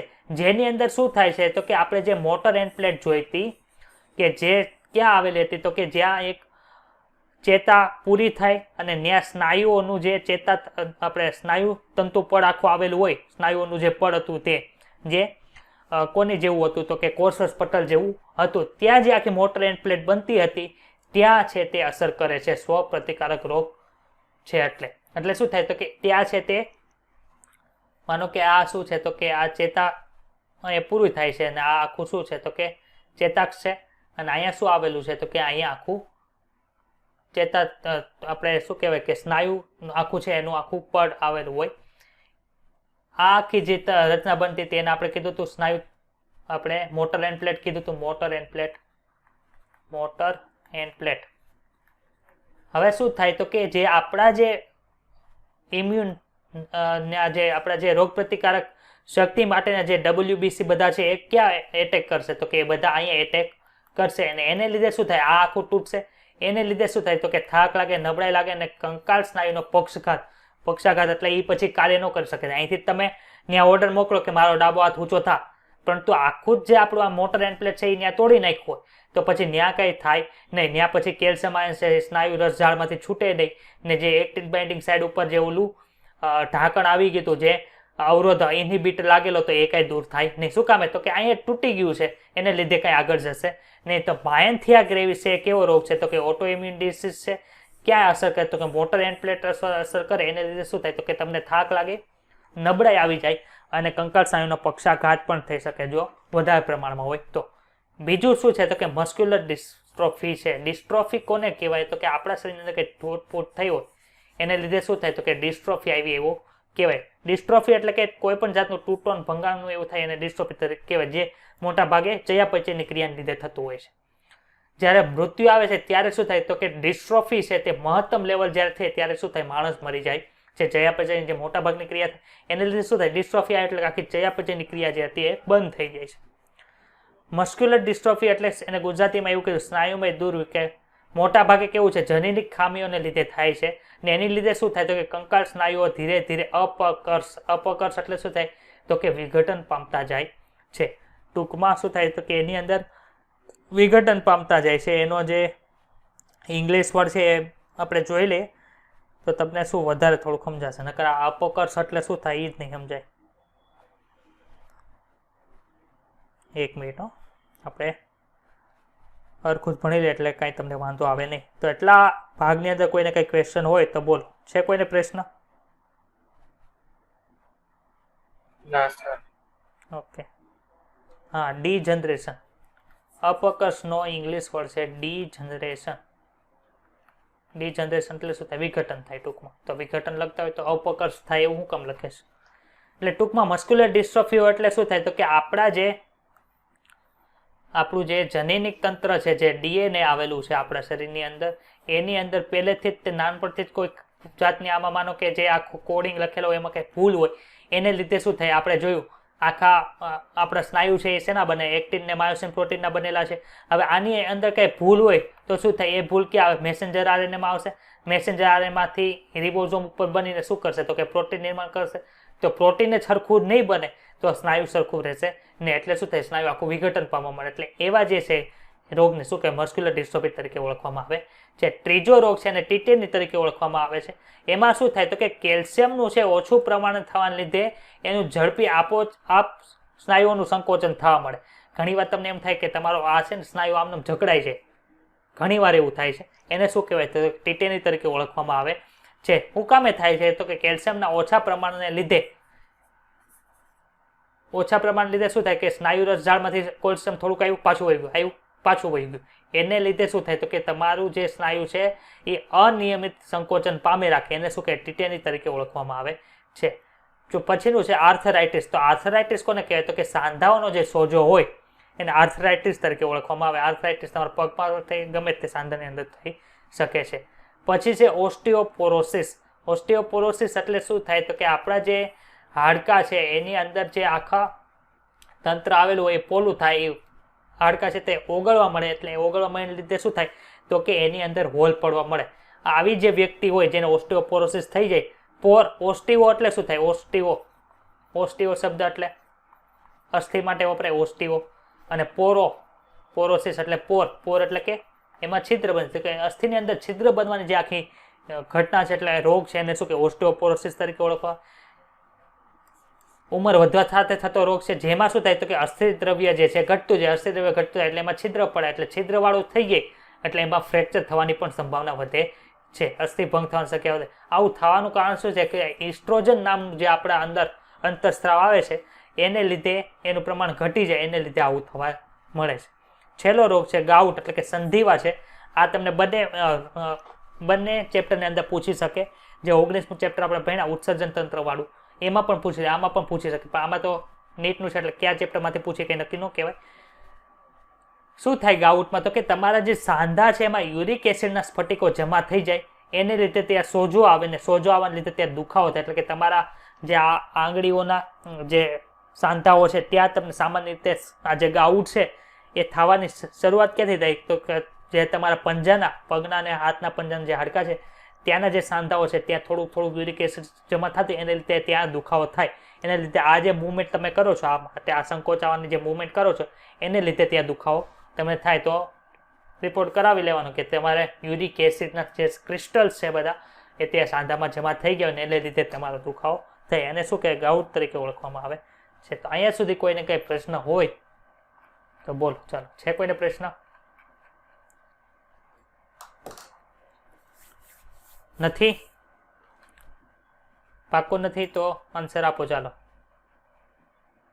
ના સર. ઓકે. સર પેલું એક સ્નાયુ સંકોચનની ક્રિયાવિધિમાં છે ને Ca+2 આયન સ્નાયુ રસમાંથી સિસ્ટનીમાં પાછા ન જાય એ સ્થિતિ સમજો ને. શું હતું પ્રશ્ન? નો સમજાણો તો. સ્નાયુ સંકોચનની જે ક્રિયાવિધિ છે ને સાહેબ તેમાં ને હા, તો તેમાં જ્યાં સુધી Ca+2 આયનો એ સ્નાયુ રસની સિસ્ટનીમાં પાછા ન જાય હા, તો એ જે લીટી છે સાહેબ હા તે વાંધો નહીં. ચાલો એ સમજીએ આપણે. હવે આપણે સ્નાયુ સંકોચન વિધિની અંદર શું ભણ્યા હતા? તો કે આ આખી મોટર એન્ડ પ્લેટ છે. આ શું છે? માનો કે આ આખો સ્નાયુ છે અને અહીંયા શું આવેલું છે? તો કે અહીંયા આખું મોટર એન્ડ પ્લેટ, આખું આ બન્યું મોટર એન્ડ પ્લેટ. હવે આમાં શું થાય છે?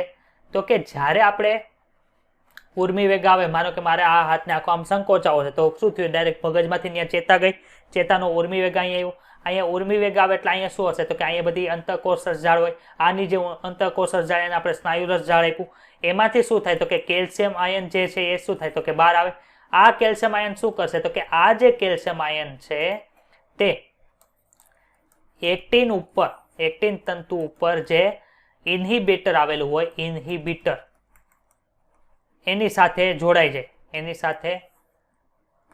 જાય અને શું ખુલ્લું કરશે? તો કે એક્ટિન તંતુ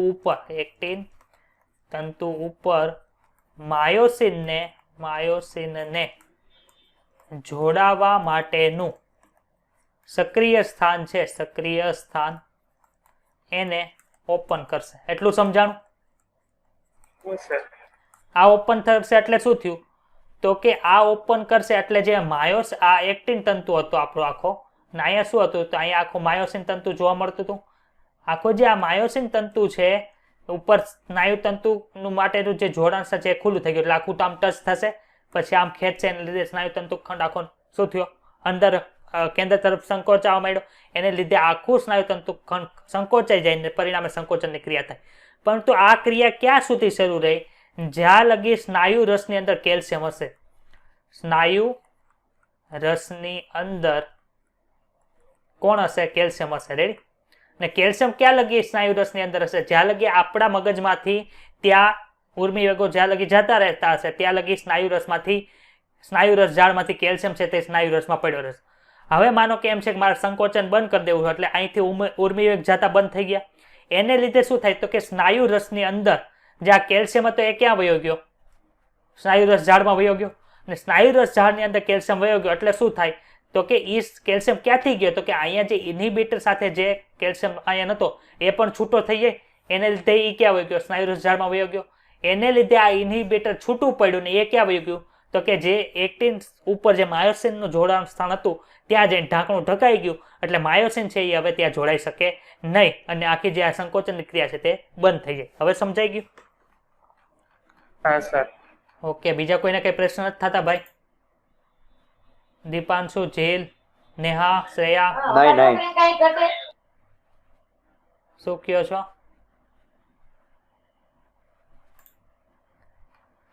ઓકે. તો હજી આપણી પાસે અડધી કલાક છે કેમ કે ચિરાગ સર આજે આવવાના નથી એટલે આપણે હવે નવું ચેપ્ટર શરૂ કરીએ જેનું નામ છે ન્યુરલ કંટ્રોલ એન્ડ કોઓર્ડિનેશન.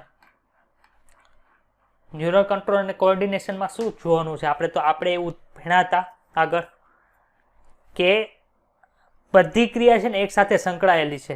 કઈ ક્રિયા? તો માનો કે હું દોડું છું તો શ્વાસોશ્વાસ વધતો જાય છે, હૃદયના ધબકારા વધે છે. શું કામ? તો લોહી પમ્પિંગ કરવા માટે, શ્વાસ અંદર વધારવા માટે ઉરોદર પટ્ટર વધારે સંકોચાય છે. તો આ બધી ક્રિયાઓ એક સાથે શું કામે થાય છે? તો કે એની માટે આપણા શરીરની અંદર બે તંત્ર આવેલા છે. ક્યાં બે તંત્ર? તો એક છે ચેતાતંત્ર છે ને બીજું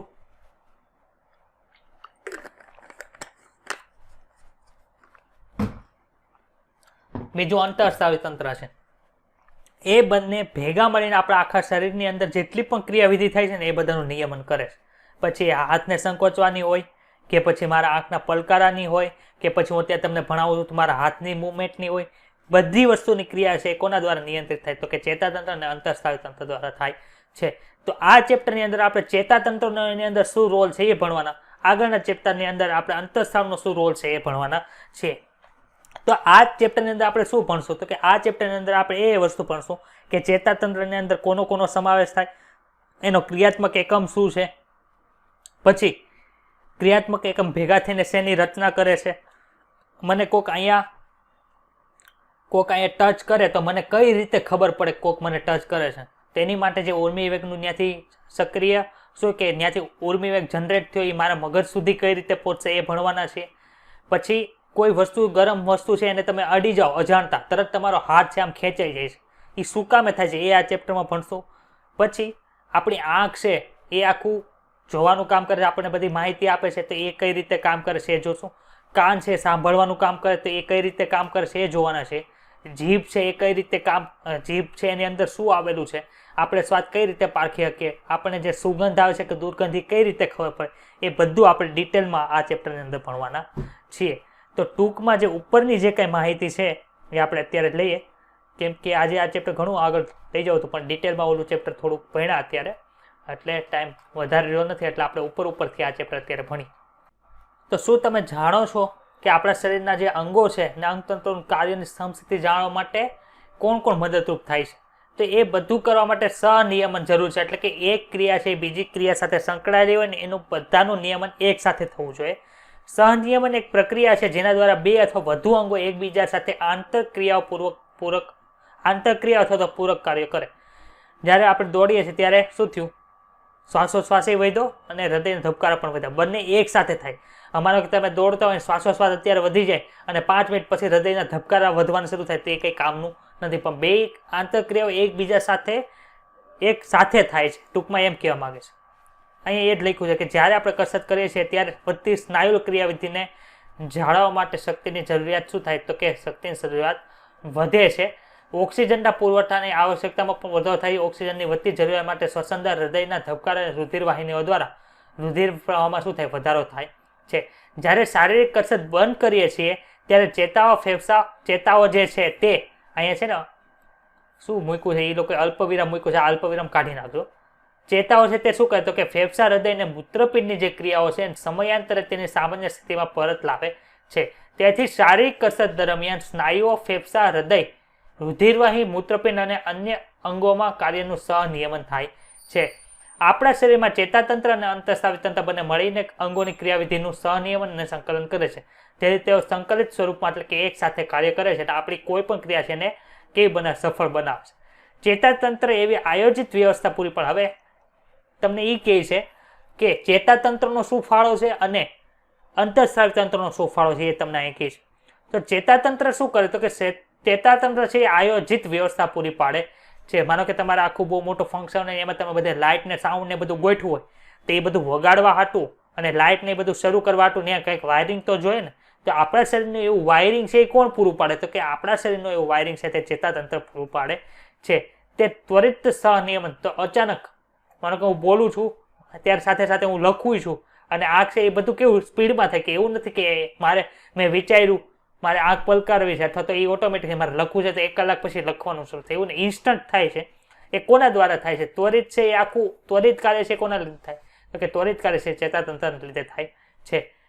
ને દરેક સ્તરે માનો કે મારે કોઈ પણ ટ્યુબલાઇટ છે, માનો કે એક હોલની અંદર 10 ટ્યુબલાઇટ છે, તો 10 ટ્યુબલાઇટને શરૂ કરવા માટે 10 કનેક્શન આપેલા છે. એક ટ્યુબલાઇટનું અલગ, બીજી ટ્યુબલાઇટનું અલગ. એમ આપણા શરીરની અંદર હૃદય છે તો એને ચેતા પૂરી પાડવા માટે એનું કનેક્શન અલગ છે. નાના આંતરડા માટે, એ બધા માટે અલગ અલગ કનેક્શન પૂરું પાડેલું છે.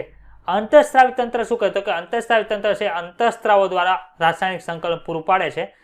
એની વિશે આપણે ડીપમાં, એટલે કે અંતઃસ્ત્રાવી તંત્ર છે કોના દ્વારા કાર્ય કરે? તો કે અંતઃસ્ત્રાવી તંત્ર છે અંતઃસ્ત્રાવ દ્વારા છે તે કાર્ય કરે છે. આપણે આમાં શું ભણવાના છે? તો કે માનવ ચેતાતંત્ર, ચેતા સહનિયમનની ક્રિયાવિધિ, જેવી કે ચેતા દ્વારા ઉર્મિવેગનું વહન થવું, ઉર્મિવેગનું ચેતાપાગમની આરપાર વહન થવું અને પ્રતિવર્તી ક્રિયાની જે દેહધર્મ વિદ્યા, એ આપણે ભણવાનું છે.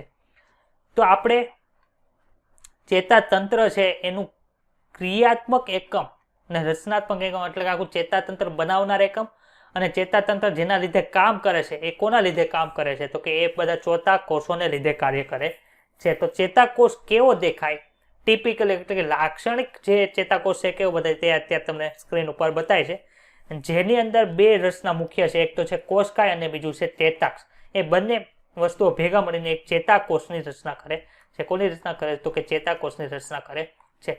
ચેતાકોષમાં જે ચેતાકોષકાય છે એ મુખ્ય ભાગ છે જેને બોડી તરીકે ઓળખવામાં આવે ને ઇંગ્લિશમાં એને સોમા તરીકે પણ ઓળખવામાં આવે. સોમા એટલે શું થાય તો કે સોમેટિક સેલ્સ એટલે કે દેહિક કોષો. એના આધારે જે આનું જે દેહ એટલે કે મુખ્ય ભાગ છે એ કયો છે તો કે કોષકાય છે. આમાં પાછળ કાય લખ્યું છે, કાયનો અર્થ શું થાય તો કે દેહ તરીકે ઓળખવામાં આવે. તો કોષકાયની અંદર તમને શું જોવા મળે તો કે આ વચ્ચે જે ભાગ જોવા મળે છે એ કોષ કેન્દ્ર છે. આ શું છે તો કે ઈ છે કોષ કેન્દ્ર, અને એની ફરતે જે કણિકામાં જે લીલા લીલા કલરની રચના બતાવી છે એને શું કહેવાય છે તો એને નિઝલની કણિકા તરીકે ઓળખવામાં આવે. નિઝલની કણિકા શું છે તો કે એક બેઝોફિલિક એટલે કે બેઝિક છે એ કણિકાઓ છે જે એક પ્રકારની રિબોઝોમ જેવું તરીકે કાર્ય કરે છે. પછી શું છે તો કે આ જે ભાગ તમને જોવા મળે છે એ શું છે તો કે એ ચેતાક્ષ છે, જે આખો લંબાયેલો ભાગ છે. એની ઉપર શું આવેલું હોય તો કે એની ઉપર છે અમુક ચેતાકોષની અંદર શ્વાનના કોષો આવેલા હશે, જ્યારે અમુક ચેતાકોષની અંદર શ્વાનના કોષો આવેલા હશે ને એ નીચે આપણે ભણવાના છે. શ્વાનના કોષો શું કરે છે તો કે શ્વાનના કોષો છે આ ચેતાક્ષની ફરતે છે એક આખું ચરબીનું લેયર બનાવે છે જેને માયલિન શીથ તરીકે ઓળખવામાં આવે છે, જે એક અવાહક પડ તરીકે કામ કરે છે. તો આ તમને આ શ્વાનનો કોષ છે એટલે અહીંયા શું બને છે તો કે આ જે બનાવે છે એને માયલિન શીથ તરીકે ઓળખવામાં આવે. આ બીજી માયલિન શીથ, ત્રીજું ચોથું એટલે કે આવું આવરણ બનાવે છે. હવે આ બે શ્વાનના કોષ વચ્ચે તમને આ એટલો ભાગ જોવા મળે છે જે કાંઈ આવેલું નથી, જ્યાં ખાલી ચેતાક્ષ જ આવેલું છે, એની ઉપર કોઈ પણ લેયર આવેલું નથી. એને શું કહેવાય તો કે એને રેનવીયરની ગાંઠ તરીકે ઓળખવામાં આવે છે. ચેતાક્ષનો જે છેડા સાઈડનો ભાગ છે ત્યાં છે આવી રચના આવેલી હોય અને ત્યાં એક આવી ગાંઠ જેવી રચના જોવા મળે જેને ચેતોપાગમ ગાંઠ તરીકે ઓળખવામાં આવે. જ્યાં શું આવેલું હોય તો કે ત્યાં ન્યુરો ટ્રાન્સમીટર આવેલા હોય છે. ન્યુરો ટ્રાન્સમીટર એ શું છે તો કે ન્યુરો ટ્રાન્સમીટર એક પ્રકારનું કેમિકલ છે જે એક ચેતાકોષમાંથી બીજા ચેતાકોષમાં જે ઉર્મિવેગનું વહન કરવા માટે જવાબદાર હોય છે. આપણે જે સિમ્પેથેટિક ને પેરાસિમ્પેથેટિક જે જોયું હતું એમાં બંનેની અંદર શું હશે તો કે અલગ અલગ ન્યુરો ટ્રાન્સમીટર હશે. ક્યાં હશે આપણે ભણશું. ચેતાકોષના પ્રકાર છે બે. ક્યાં છે? એક તો પેલા આધાર ઉપર શેમાં એને વિભાજિત કરે, એક તો મજ્જિત ઉપર અને એક અમજ્જિત ચેતાકોષ ઉપર. તો મજ્જિત ઉપર શું હશે તો કે આપણે ઉપર જે માયલિન શીથ જોઈ હતી એ જે કોમાં આવેલી હોય તો કે જે ચેતાકોષની અંદર માયલિન શીથ આવેલું તેને મજ્જિત ચેતાતંતુ કહેવાય, અને જેમાં માયલિન શીથ આવેલ ન હોય એને અમજ્જિત ચેતાતંતુ તરીકે ઓળખવામાં આવે છે. અત્યારે એક વિશેષ વાત યાદ રાખો કે મજ્જિત ચેતાતંતુની અંદર જે મજ્જિત ચેતાકોષ હશે એની અંદર ઉર્મિ વેગનું વહન કેવું થાય તો કે ઝડપથી થાય છે, જ્યારે અમજ્જિતમાં કેવું હશે તો કે ઝડપથી થતું નથી. આની અંદર શું થાય તો કે આમાં ઓછી ઉર્જાની જરૂર પડે, જ્યારે આમાં વધારે ઉર્જાની જરૂર પડે. આવું શું કામ તો એ આપણે જ્યારે ઉર્મિ વેગનું વહન ભણશું ત્યારે ડિટેલમાં ભણશું. વધારે ઉર્જાની જરૂર પડે. અહીંયા સુધી કોઈને કઈ ક્વેશ્ચન છે તો બોલો. છે કોઈને પ્રશ્ન? હા સર. ઓકે. બીજો એ આધાર છે એ કોના ઉપર ચેતાકોષને વર્ગીકૃત કર્યા તો કે એના કાર્યના આધાર ઉપર ચેતાકોષને વર્ગીકૃત કર્યા છે. એમાં બે પ્રકારના ચેતાકોષ છે, એક તો સંવેદી ચેતાકોષ છે અને બીજું ચાલક ચેતાકોષ છે. સંવેદી ચેતાકોષ ક્યાં આવેલો હોય તો કે જ્યારે જે ચેતા માહિતી છે તે ઓર્ગન એટલે કે અંગોથી CNS તરફ એટલે કે સેન્ટ્રલ નર્વસ સિસ્ટમ તરફ જે કઈ માહિતી લઈ જતા હોય એને શું કહેવાય છે તો કે એને છે તે સંવેદી ચેતાકોષ તરીકે ઓળખવામાં આવે છે. અને ચાલક ચેતાકોષમાં શું થાય તો કે ચાલક ચેતાકોષમાં માહિતી છે તે CNS થી ક્યાં આવતી હોય તો કે કોઈ પણ અંગો અથવા તો સ્નાયુ તરફ જતી હોય. માનો કે મારે હાથની અંદર કોઈક અહીંયા પિન અડાડે છે અથવા તો પિન ખૂતાડે છે કોઈ, તો મને ડાયરેક્ટ મગજમાં ખબર પડે છે.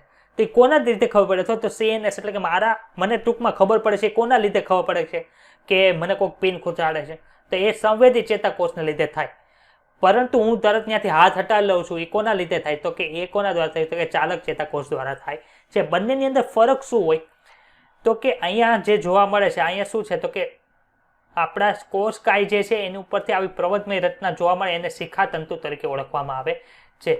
આમાં થાય છે શું? તો કે અહીંથી માહિતી અંદર જશે, અહીંથી માહિતી પાછી કઈ બાજુ જશે? આ બાજુ જાય છે. ટૂંકમાં માહિતી કોઈ દિવસ આનાથી ઊંધા ભાગમાં ન જાય. ચેતાક્ષથી કોષકાય તરફ માહિતી નહીં જાય, પરંતુ કોષકાયથી ચેતાક્ષ તરફ માહિતી જશે. અહીંયા પાછું બીજું કોષકાય હશે, નેવા માહિતી ત્યાંથી પાછું ચેતાક્ષ તરફ વહન થશે. તો ટૂંકમાં માહિતીનું વહન ક્યાંથી થયું? શિખાતંતુથી ચેતાક્ષ તરફ થાય છે. તો આમાં શું થશે? તો કે સંવેદી ચેતાકોષ હશે, એમાં બધી જે ચેતાકોષો આવેલા એમાં કોષકાય કઈ તરફ હશે? તો કે અંગો તરફ હશે. જ્યારે સીએનએસ તરફ શું હશે? તો કે અહીંયા બીજો છેલ્લે જે ચેતાકોષ આવતો હશે એના જે ચેતાક્ષ હશે તે આ બાજુ આવશે. જ્યારે આમાં કેવું થશે? તો કે સીએનએસ તરફ આપણો કોષકાય હશે, જ્યારે અંગો તરફ શું હશે? તો કે અંગો તરફ છે તે આપણું ચેતાક્ષ હશે. એટલું સમજાણું બધાને? આ બેમાં શું ફરક છે એ મુખ્ય? અહીંયા ચાલક ચેતાકોષની અંદર સીએનએસ તરફ કોષકાય હશે, જ્યારે ઓલા સંવેદી ચેતાકોષમાં ઓર્ગાન તરફ એટલે કે અંગો તરફ કોષકાય હશે. સમજાઈ ગયું? ત્રીજો પ્રકાર છે, એમાં શું છે? તો કે એમાં ચેતાકોષને એક ધ્રુવીય, દ્વિધ્રુવીય અને બહુધ્રુવીયની અંદર વિભાજિત કરવામાં આવે છે. તો એક ધ્રુવીય ચેતાકોષમાં કેવું હોય? તો કે એક ધ્રુવીય જે ચેતાકોષ હશે એમાં ખાલી કોષકાય હશે અને ચેતાક્ષ હશે. આવી રીતની જે રચના હોય એને શું કહેવાય? તો કે એક ધ્રુવીય ચેતાકોષ તરીકે ઓળખવામાં આવે. એમાં કોઈ પણ જગ્યાએ શિખાતંતુ જોવા મળતા નથી. તો આવું ક્યાં હોય? તો કે આવું છે તે ભ્રૂણ, આપણે જ્યારે ભ્રૂણ અવસ્થામાં જ્યારે બાળક હોય ત્યારે જોવા મળે. બીજું સંવેદી અંગો હોય, સંવેદી અંગો બધા જે છે આપણા હાથને, તો કે સંવેદી બાજુ જે મેઇન જે ચામડીને એની આરે જે બધા ચેતાકોષ જોડાયેલા છે એ કેવા પ્રકારના હશે? તો કે એક ધ્રુવીય પ્રકારના હશે. દ્વિધ્રુવીય ચેતાકોષની અંદર શું હોય? તો કે દ્વિધ્રુવીય ચેતાકોષની અંદર ખાલી એક જ શિખાતંતુ હશે, એક જ શિખાતંતુ હશે અને એક જ ચેતાક્ષ હશે. એ ક્યાં જોવા મળે? તો કે આવું આપણા આંખના જે લેયર હોય, આંખના પટલની અંદર જોવા મળશે. જે આપણે ડીપમાં ભણવાના છે એવું ક્યાં જોવા? તો કે આંખના પટલની અંદર છે તે આપણે જોવા મળે છે. જ્યારે બહુધ્રુવીય ચેતાકોષની અંદર શું હોય? તો કે બહુધ્રુવીય ચેતાકોષની અંદર એક કરતાં વધારે શિખાતંતુ જોવા મળે છે આપણે, અને એક ચેતાકોષ જોવા મળે છે. તો આવી જે ચેતાકોષના છે આવી રીતે ત્રણ પ્રકાર મુખ્યત્વે પાડ્યા છે. ત્રણ આધાર ઉપર પ્રકાર પાડ્યા છે. પેલું છે તે ચેતાક્ષ ઉપર માયલિન શીથ છે કે નહીં એના આધાર ઉપર, બીજું છે એ ક્યાંથી ક્યાં સપ્લાય કરે છે એના ઉપર, અને ત્રીજું છે તે એની રચનાને આધારે આપણે પ્રકાર પાડ્યા છે. તો આમાં કોઈને કઈ પ્રશ્ન છે? સર સંવેદી અને ચાલક ચેતાકોષ છે એના માટે અલગ અલગ સીએનએસ થી અંગો તરફ ને અંગોથી સીએનએસ તરફ જાય, તો એમાં એના માટે અલગ અલગ ચેતાકોષ કામ કરે. ચેતાકોષ છે ને સેમ જ હોય, પણ એની ડાયરેક્શન હોય ને અલગ અલગ હોય. આમાં જો ડાયરેક્શન, જો આમાં જે માનો કે આ હશે, આમાંથી ચેતા નીકળતી હશે, જે એમાં શું હશે? તો કે આપણું જે મગજ છે એની બાજુ ચેતાકોષનું જે કોષકાય હશે એ મગજ તરફ હશે. જ્યારે સંવેદી ચેતાકોષ વાળી જે સંવેદી ચેતા હશે એમાં શું હશે? તો કે એનું કોષકાય છે તે આપણા અંગો તરફ હોય. સમજાય છે? જો અહીંયા સમજાવ. માનો કે અહીંયા આપણો હાથ છે, રેડી? આ હાથ છે ને અહીંયા શું છે? તો કે અહીંયા આપણું મગજ છે. માનો કે આ અહીં મગજ છે.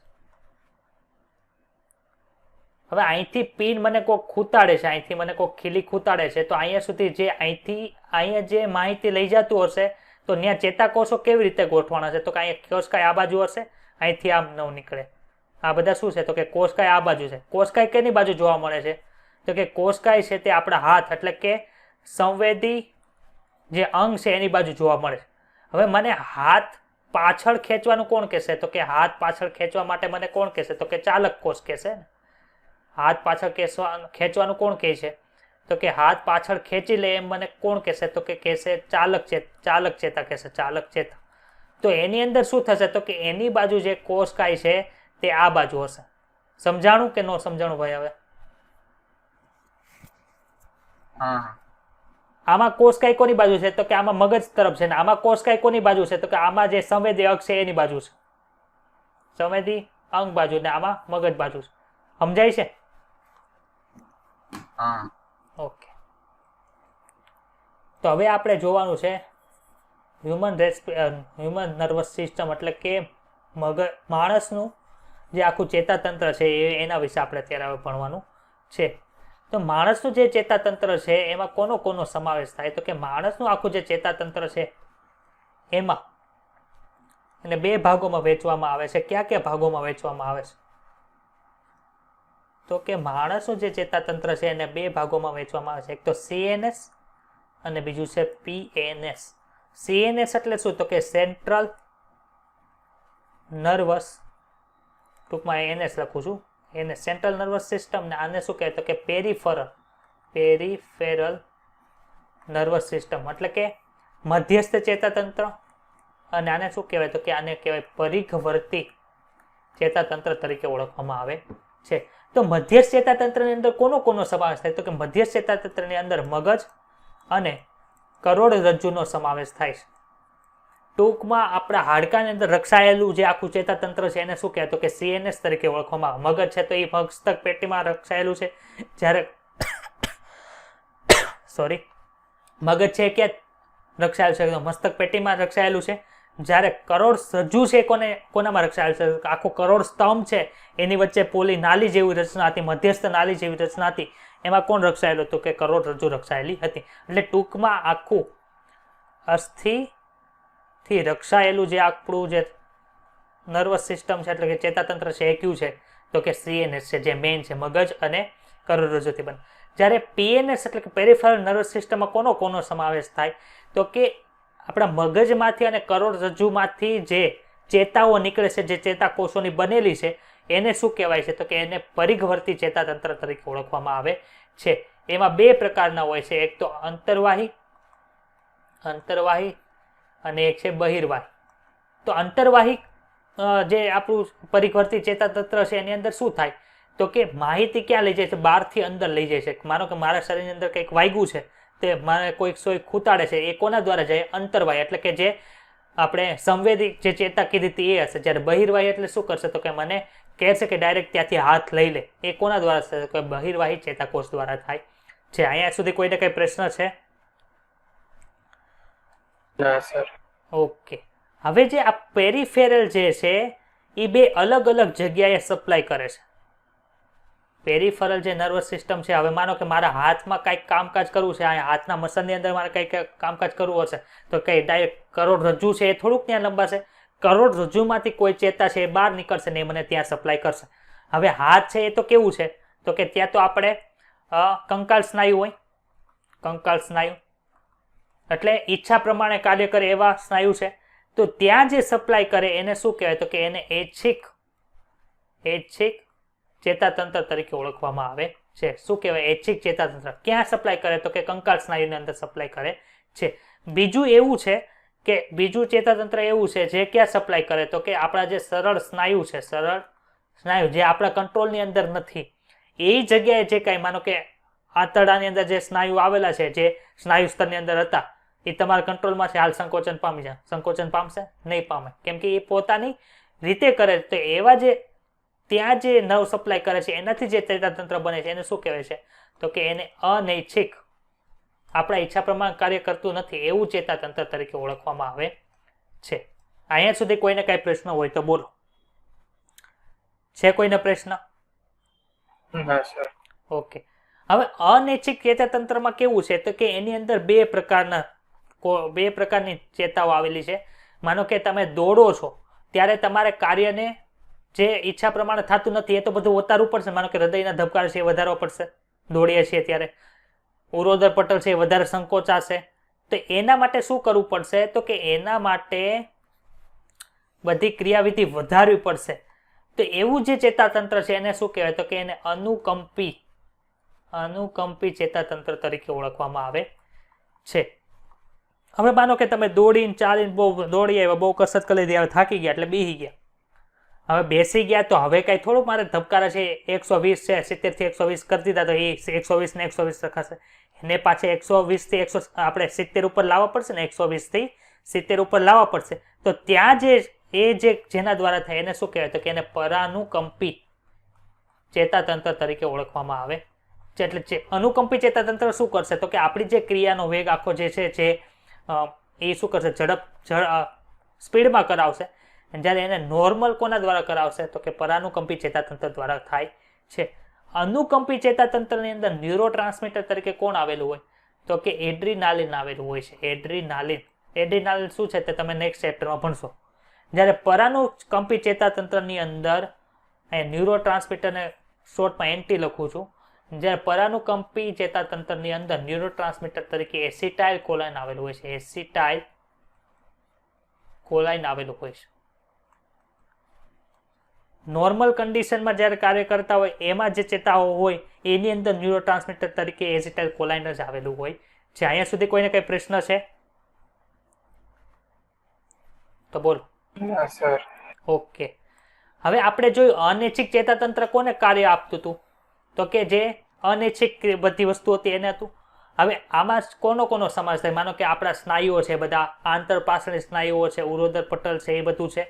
હવે આપણે એ પણ જોયું કે આ જે અનૈચ્છિક સ્નાયુ ચેતાતંત્ર છે, અનૈચ્છિક ચેતાતંત્ર એ બધા સરળ સ્નાયુ જે આપણા વિસેરા એટલે કે આપણી જે કેવિટીની અંદર જે કંઈ અંગો આવેલા છે એને પણ સપ્લાય કરે છે.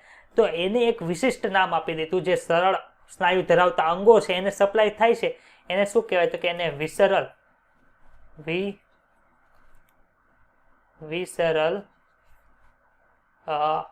ઓટોનોમિક નર્વસ સિસ્ટમ તરીકે ઓળખવામાં આવે છે. નર્વસ સિસ્ટમ તરીકે ઓળખવામાં. એટલે વિસરલ ઓટોનોમિક નર્વસ સિસ્ટમ શું છે? ખાલી ઓલા જે કાર્ય કરે એ જ કરે છે, પરંતુ એમાંથી જે આપણે સરળ સ્નાયુ ધરાવતા અંગો જે છે એને જે સપ્લાય આપી એને ખાલી નવું નામ આપી દીધું. શું આપી દીધું તો વિસરલ ઓટોનોમિક નર્વસ સિસ્ટમ તરીકે ઓળખવામાં આવે છે. તો આમાં કોઈને કઈ પ્રશ્ન હોય તો બોલો. છે પ્રશ્ન કોઈને? ના સર. ઓકે, તો આપણે હવે એટલું રીડ કરી નાખીએ. તો કે બધા જ પ્રાણીઓનું ચેતાતંત્ર અતિ વિશિષ્ટ પેશીથી બનેલું હોય જેને શું કહે ચેતાકોષો તરીકે ઓળખવામાં આવે છે. જે શું કરે છે તો કે એ ઉત્તેજનાને ઓળખે. કઈ રીતે તો કે મને વાગ્યું છે એ ઉત્તેજન ત્યાં જશે એને ગ્રહણ કરશે, એને ગ્રહણ કરે અને એનું વહન કરે છે. હવે અલગ અલગ પ્રાણીઓમાં આપણે બધામાં જોયું છે કે બધાની અંદર બધા ચેપ્ટરનો હ્યુમન ફિઝિયોલોજી બધામાં જોયું કે પહેલાના પ્રાણીઓ હતા એમાં જે ચેપ્ટરને લગતી રચના કઈ હતી એ જોયું હતું. વિશેષ રીતે કઈ કઈ આવી એ આપણે ચેક કર્યું. તો નીચલી કક્ષાના જે અપૃષ્ઠવંશી પ્રાણીઓ છે એમાં ચેતાકીય અવસ્થા ખૂબ જ સરળ હોય છે. જેમ કે હાઇડ્રા, એમાં શું આવે તો કે ચેતા જાલિકાનું ખાલી બનેલું હોય, એની અંદર કઈ વિશેષ મગજ જેવી કઈ રચના હોતી નથી. કીટકોનું જે ચેતાતંત્ર છે એ સારી રીતે આયોજન પામેલું હોય છે. જ્યાં મગજ જેનું મગજ છે એ શું બને, શેનું બને તો કે ચેતાકંદો અને ચેતાપેશીઓનું બનેલું હોય છે. ચેતાકંદો કોને કહેવાય તો કે માનો કે અહીંયા એક ચેતાકોષ છે, બીજો ચેતાકોષ લઈ લ્યો, ત્રીજો ચેતાકોષ લઈ લ્યો.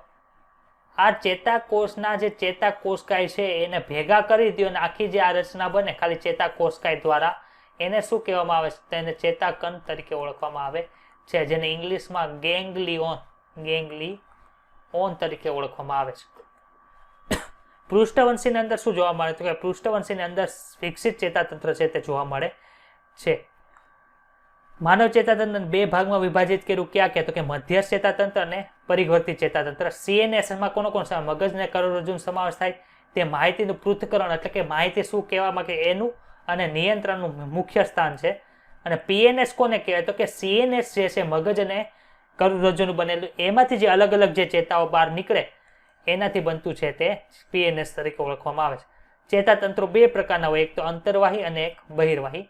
અંતર્વાહી ચેતાતંત્ર શું કરે તો કે ઉર્મી વેગનું વહન છે તે પેશીઓ અથવા અંગોથી કોની તરફ કરે છે તો કે CNS તરફ કહે છે. જ્યારે બહિર્વાહી ચેતાતંત્રો ઉર્મી વેગનું વહન ક્યાંથી કરે તો કે CNS થી સંબંધિત પરિઘવર્તી પેશીઓ જે છે અથવા તો અંગો છે તેના તરફ કરે છે. PNS ને બે ભાગોમાં વિભાજિત કર્યું. ક્યાં કે તો કે દૈહિક ને શું કીધું સોમેટિક ન્યુરલ સિસ્ટમ કીધું છે, જ્યારે સ્વયંવર્તી એટલે ઓટોનોમિક ન્યુરલ સિસ્ટમ અથવા ઓટોનોમિક નર્વસ સિસ્ટમ તરીકે ઓળખવામાં આવે છે. દૈહિક ચેતાતંત્ર છે કોને સપ્લાય કરશે તો કે CNS થી જે કંકાલ સ્નાયુ છે તેને કરશે. જ્યારે સ્વયંવર્તી ચેતાતંત્ર છે એ કોને કરશે તો કે CNS થી અનૈચ્છિક અંગો છે અને જે સરળ સ્નાયુ ધરાવતા અંગો છે એને કરે છે. સ્વયંવર્તી ચેતાતંત્ર આગળ કોનામાં તો કે અનુકંપી અને પરાનુકંપી સિમ્પેથેટિક ન્યુરલ સિસ્ટમ અને પેરાસિમ્પેથેટિક ન્યુરલ સિસ્ટમમાં વર્ગીકૃત થાય છે. આ સિમ્પેથેટિક ને પેરાસિમ્પેથેટિક નો ભેદ શું છે અત્યારે સમજી લેજો, મેડિકલમાં નહીં સમજાવે કોઈ. જે પેરાસિમ્પેથિક પીએનએસ નું એક વિશિષ્ટ ભાગ હતો એએનએસ એટલે કે ઓટોનોમિક નર્વસ સિસ્ટમ હતું, એને આપણે બેમાં વિભાજિત કર્યું, પેરાસિમ્પેથેટિક ને સિમ્પેથેટિક. અને એક વિશિષ્ટ કે જે કોને સપ્લાય કરે તો કે આપણા શરીરની અંદર જે પોલાણની અંદર જે અંગો આવેલા છે એને જે સપ્લાય કરે છે એને શું કહે કોષાતંત્ર અથવા તો અંતરંગીય ચેતાતંત્ર અથવા તો વિસ્રલ નર્વસ સિસ્ટમ તરીકે ઓળખવામાં આવે છે. પરિવર્તી ચેતાતંત્રનો ભાગ છે જે ચેતાઓ, તંતુઓ, ચેતાકંદો અને જાલિકાઓ એટલે શું તો કે આખી આ રીતે આપણા જે નર્વસ શું કે ચેતાઓ છે એનું આખું જાળું બને એને શું કે ચેતા જાલિકા તરીકે ઓળખવામાં આવે છે. એના માધ્યમથી ઉર્મિવેગોને મધ્ય ચેતાતંત્રથી અંતસ્થ જે અંગો છે એના સુધી જે વહન કરાવે એને શું કહેવાય છે તો કે વિસ્રલ નર્વસ સિસ્ટમ તરીકે ઓળખવામાં આવે છે. નીચેનું આપણે ભણી ગયા કે એક સૂક્ષ્મદર્શી રચના છે ચેતાકોષ, જે 3 ભાગોથી બને. એક તો ચેતાકોષ કોષકાય છે, શિખાતંતુ અને ચેતાક્ષથી બનેલી હોય છે. કોષકાક શું છે તો કે કોષકાક છે લાક્ષણિક કોષીય અંગિકાઓ એટલે કે રિબોઝોમ છે પ્લસ આપણે અંતઃકોષ રચના છે, ગોલ્ગીકાય છે, એવી બધી અંગિકાઓ એની સાથે સાથે નિઝલની કણિકાઓ ધરાવે છે. આપણા શરીરના બધા કોષો ઉપાડી દો એમાંથી નિઝલની કણિકાઓ ખાલી કોના પ્રેઝન્ટ હોય, ખાલી ચેતાકોષની અંદર પ્રેઝન્ટ હોય છે. કણિકામય રચના છે જે કોષરસ ધરાવે છે, કોષરસની અંદર આવેલી હોય. ટૂંકા તંતુઓ કે જે વારંવાર શાખાઓમાં વિભાજિત પામીને જે રચના બનાવે એને શું કહેવાય છે કોષકાની બહાર નીકળે એને શું કહેવાય શિખાતંતુ કે એને શિખાતંતુ છે કોષરસ જે કોષકાયની અંદર આવેલું છે એની સાથે સાથે શિખાતંતુમાં પણ પ્રેઝન્ટ હોય છે. આ તંતુઓ ઉર્મી વેગોને કોષકાય તરફ મોકલે છે એટલે કે અહીંથી આવે તો એને કોષકાય તરફ મોકલે, અહીંથી આવે એને કોષકાય તરફ મોકલે, અહીંથી આવે એને કોષકાય તરફ મોકલે છે. ચેતાક્ષ છે બીજી રચના છે જે લાંબો તંતુ છે, તેનો દૂરસ્થ છેડો કેવો હોય શાખેતો હોય છે અને બલ્બ જેવી રચના ધરાવે છે, જેને ચેતોપાગમીય ગાંઠ સાયનેટિક ક્લોનોબ કહે છે, જેમાં શું આવેલું ન્યુરો ટ્રાન્સમીટર આવેલું હોય છે. એ શું એક પ્રકારનું કેમિકલ છે. ચેતાક્ષ છે ચેતા ઉર્મી વેગને કોષકાયથી દૂર તરફ લઈ જાય છે. કોષકાય તરફ કોણ આવે શિખાતંતુ, એનાથી દૂર તરફ કોણ લઈ જાય છે તો કે ચેતાક્ષ તે લઈ જાય છે. ચેતાક્ષ તે ચેતા ઉર્મી વેગને કોષકાયથી ચેતોપાગમ અથવા તો ચેતા સ્નાયુ સંધાન એટલે કે મોટર એન્ડ પ્લેટ તરફ લઈ જાય છે. ચેતાક્ષ અને શિખાતંતુની સંખ્યાને આધારે ચેતાકોષોના 3 પ્રકાર પડે છે, જેવા કે બહુધ્રુવીય, દ્વિધ્રુવીય અને એક ધ્રુવીય. બહુધ્રુવીયમાં શું આવે એક ચેતાક્ષ અને 2 કરતા અથવા વધુ શિખાતંતુ આવેલા હોય. ક્યાં જોવા આવે મસ્તિષ્ક બાહ્યકમાં આવેલા હોય છે, જેને આપણે મગજના અલગ અલગ ભાગ જોશું એમાં બાહ્યક એક ભાગ છે તે આવેલો છે, જે આપણા મગજનો સૌથી મોટો ભાગ છે. પછી જે દ્વિધ્રુવીય છે તેમાં શું એક ચેતાક્ષ છે અને એક શિખાતંતુ છે જે આંખના નેત્રપટલની અંદર જોવા મળે છે, અને એક ધ્રુવીય છે તેમાં ખાલી કોષકાય છે, ખાલી એક જ શું ધરાવે છે ચેતાક્ષ ધરાવે છે, જે ગર્ભીય અવસ્થામાં જોવા મળે છે. બીજા ચેતાક્ષ એટલે કે ચેતાકોષના બીજા 2 પ્રકાર છે, એક તો છે મજ્જિત અને અમજ્જિત. મજ્જિતમાં શું આવે છે તો કે ચેતાતંતુઓ શ્વાનના કોષો દ્વારા આવૃત હોય છે, જે ચેતાક્ષની ફરતે મજ્જા આવરણ જે માયલિન શીટ તરીકે ઓળખાય છે એ બનાવે છે, અને 2 મજ્જા આવરણોની વચ્ચે અવકાશ આવેલો એને શું કે રેનવીયરની ગાંઠ. જો આ એક મજ્જાવાળો ભાગ છે, આ બીજો મજ્જાવાળો ભાગ છે, વચ્ચે અવકાશ છે. અવકાશ એટલે કે અહીંયા ખાલી ચેતાક્ષ જ આવેલો હોય, મજ્જા પણ આવેલું હોતું નથી, એને શું કે રેનવીયરની ગાંઠ કહેવાય છે. મજ્જિત ચેતાતંતુઓ કરોડરજ્જુ અને મસ્તિષ્ક ચેતાઓમાંથી મળી આવે છે, એટલે કે ક્યાં આવેલા હોય તો કે મગજની ચેતાઓ જે છે અને કરોડરજ્જુ જે પીએનએસ બનાવે છે એમાં હોય છે. અમજ્જિત ચેતાતંતુ શ્વનના કોષ દ્વારા આવૃત હોય છે, પરંતુ ચેતાક્ષની ફરતે મજ્જા આવરણ બનાવતા નથી. સામાન્ય રીતે સ્વયંવર્તી અને દૈહિક ચેતાતંત્ર એટલે કે બંને છે ગમે ને મળી ટૂંકમાં. અહીંયા સુધી ન સમજાણું હોય તો બોલો, છે કોઈને? ચેતોપાગમી ગાંઠ ખબર છે, ચેતાક્ષનો છેડો ખબર, રેનવીય ગાંઠ ખબર છે, મજ્જા આવરણ ખબર છે, ચેતાક્ષ ખબર છે, શ્વાનનો કોષ ખબર છે, કોષ કેન્દ્ર, કોષકાય, નિઝલની કણિકા, શિખાતંતુ બધું આવી ગયું છે. આમાં સુધી કોઈને કઈ પ્રશ્ન છે તો બોલો. દર્શનાબેન, દીપાંશુ, જેલ, કશ્યપ, નેહા, શ્રેયા, વૈભવ. સિમ્પેથેટિક ને પેરાસિમ્પેથેટિક એ જ ને કે બીજું કઈ? ના ઓકે, તો પેરાસિમ્પેથેટિક ને સિમ્પેથેટિકનું ગુજરાતી શું છે કે સિમ્પેથેટિકને અનુકંપી ચેતાતંત્ર કહેવાય અને પેરાસિમ્પેથેટિક છે એને પરાનુકંપી ચેતાતંત્ર કહેવાય. અનુકંપી ચેતાતંત્ર શું કરશે તો કે જે આપણા અનૈચ્છિક કાર્યો એટલે કે આપણે ઈચ્છામાં નથી થતા એવા કાર્યોને કરતા જે અંગો છે એની ક્રિયાને જ્યારે વધારવી હોય ત્યારે અનુકંપી ચેતાતંત્ર કાર્ય કરે અને એ બધા તંત્ર જે વધે એટલે વધુ સ્પીડમાં છે, માનો કે હૃદય છે એ 120ની સ્પીડ ઉપર એટલે કે 120 ધબકારા પ્રતિ મિનિટની સ્પીડ ઉપર ધબકતું હોય એને પાછું મારે નોર્મલ લઈ આવવા માટે જે ચેતાતંત્ર કામ કરે એને શું કહેવાય? પરાનુકંપી ચેતાતંત્ર કહેવાય છે. બંને કેવા છે? ઓટોનોમિક નર્વસ સિસ્ટમ એટલે કે અનૈચ્છિક ચેતાતંત્રના ભાગ છે. સમજાઈ ગયું ભાઈ? હા. ઓકે, તો હવે આપણે કાલે શું જોવાના છે તો એ આપણે જોઈ લઈએ. તો કે કાલે આપણે ઉર્મિવેગનું વહન કઈ રીતે થાય, ઉર્મિવેગ ઉત્પન્ન કઈ રીતે એ જોશું, ઉર્મિવેગનું વહન કઈ રીતે થાય એ જોવાનું છે અને પાછું કઈ રીતે એ રિપોલરાઇઝ થાય એ આપણે કાલે જોવાનું છે. ને ટૂંકમાં બીજી વસ્તુ શું છે તો કે આપણે એવું ભણ્યા હતા કે કયા ચેપ્ટરની અંદર એવું ભણ્યા હતા તો કે હૃદય છે એમાં એસે નોડ છે એમાં એવું જોયું હતું કે એ કેવી અવસ્થામાં હોય તો કે ધ્રુવીકૃત અવસ્થામાં હોય, એમાં પાછી વિધ્રુવીકૃતમાં થાય, એમાંથી પાછું પુનઃ ધ્રુવીકરણ થાય. એ બધા જે શબ્દો હતા એ ડિટેલમાં આપણે આ ચેપ્ટરની અંદર ભણવાના છે. તો બધાને સમજાઈ ગયું એટલી વસ્તુ? બધા ડીપીપી આપે છે કે નથી આપતા? આપી છે. ઓકે, અત્યારે માનો કે તમે લેક્ચરમાં આટલું ભણ્યા તો હવે તમારે કરવાનું શું? જો આ બધી વસ્તુ તમે શું કામ કરો છો ખબર છે? નીટની અંદર સારામાં સારા માર્ક લાવી MBBSમાં તમારે બધાને એડમિશન જોઈએ. કોઈ છે BDS કે હોમિયોપેથીમાં એડમિશન લેવાતું નથી ભણતા, બધા મોટા ભાગના ટીમ સુધી મારે MBBSની અંદર એડમિશન લેવું. હવે એની હાટું તમે શું કરવાનું તો કે નીટની એક્ઝામ આવે એમાં 720માંથી જેટલા બને વધુ માર્ક લાવવાના. હવે વધારે માર્ક લાવવા હોય તો શું કરવું પડે તો કે ટેક્સ્ટ બુક વાંચવાની, ટેક્સ્ટ બુકને યાદ રાખવાની, એમાંથી અલગ અલગ કન્સેપ્ટ ઉપર પ્રશ્ન પૂછ્યા હોય એ તમારા સાચા પડી જાય એટલે તમારે વધારે માર્ક આવી ગયા તમને MBBSમાં એડમિશન મળી. હવે ટેક્સ્ટ બુકની અંદર શું લખ્યું છે, ટેક્સ્ટ બુકની અંદર કયા કયા કન્સેપ્ટો આપ્યા છે એ સમજવા માટે તમે આ ક્રેશ કોર્સની ફી ભરીને અત્યારે તમે લેક્ચર જોવો છો અને બધું સમજો છો. એટલી પ્રોસેસ કરી. હવે તમારે શું કરવાનું તો કે અહીંથી તમને સમજાવી દીધું, તમને કંઈ નોટ્સ ફિઝિક્સ કેમિસ્ટ્રી બાયોમાં બધામાં તમને જે કંઈ નોટ આપી હોય એને વાંચવાની કે આ મને શું કહેવા માંગે છે, આ ચેપ્ટરમાંથી મને શું આવડ્યું. એવી રીતે તમે આંખ બંધ કરીને વિચારતા જાશો ને તો તમને ઓટોમેટિક બધું યાદ રહી જશે.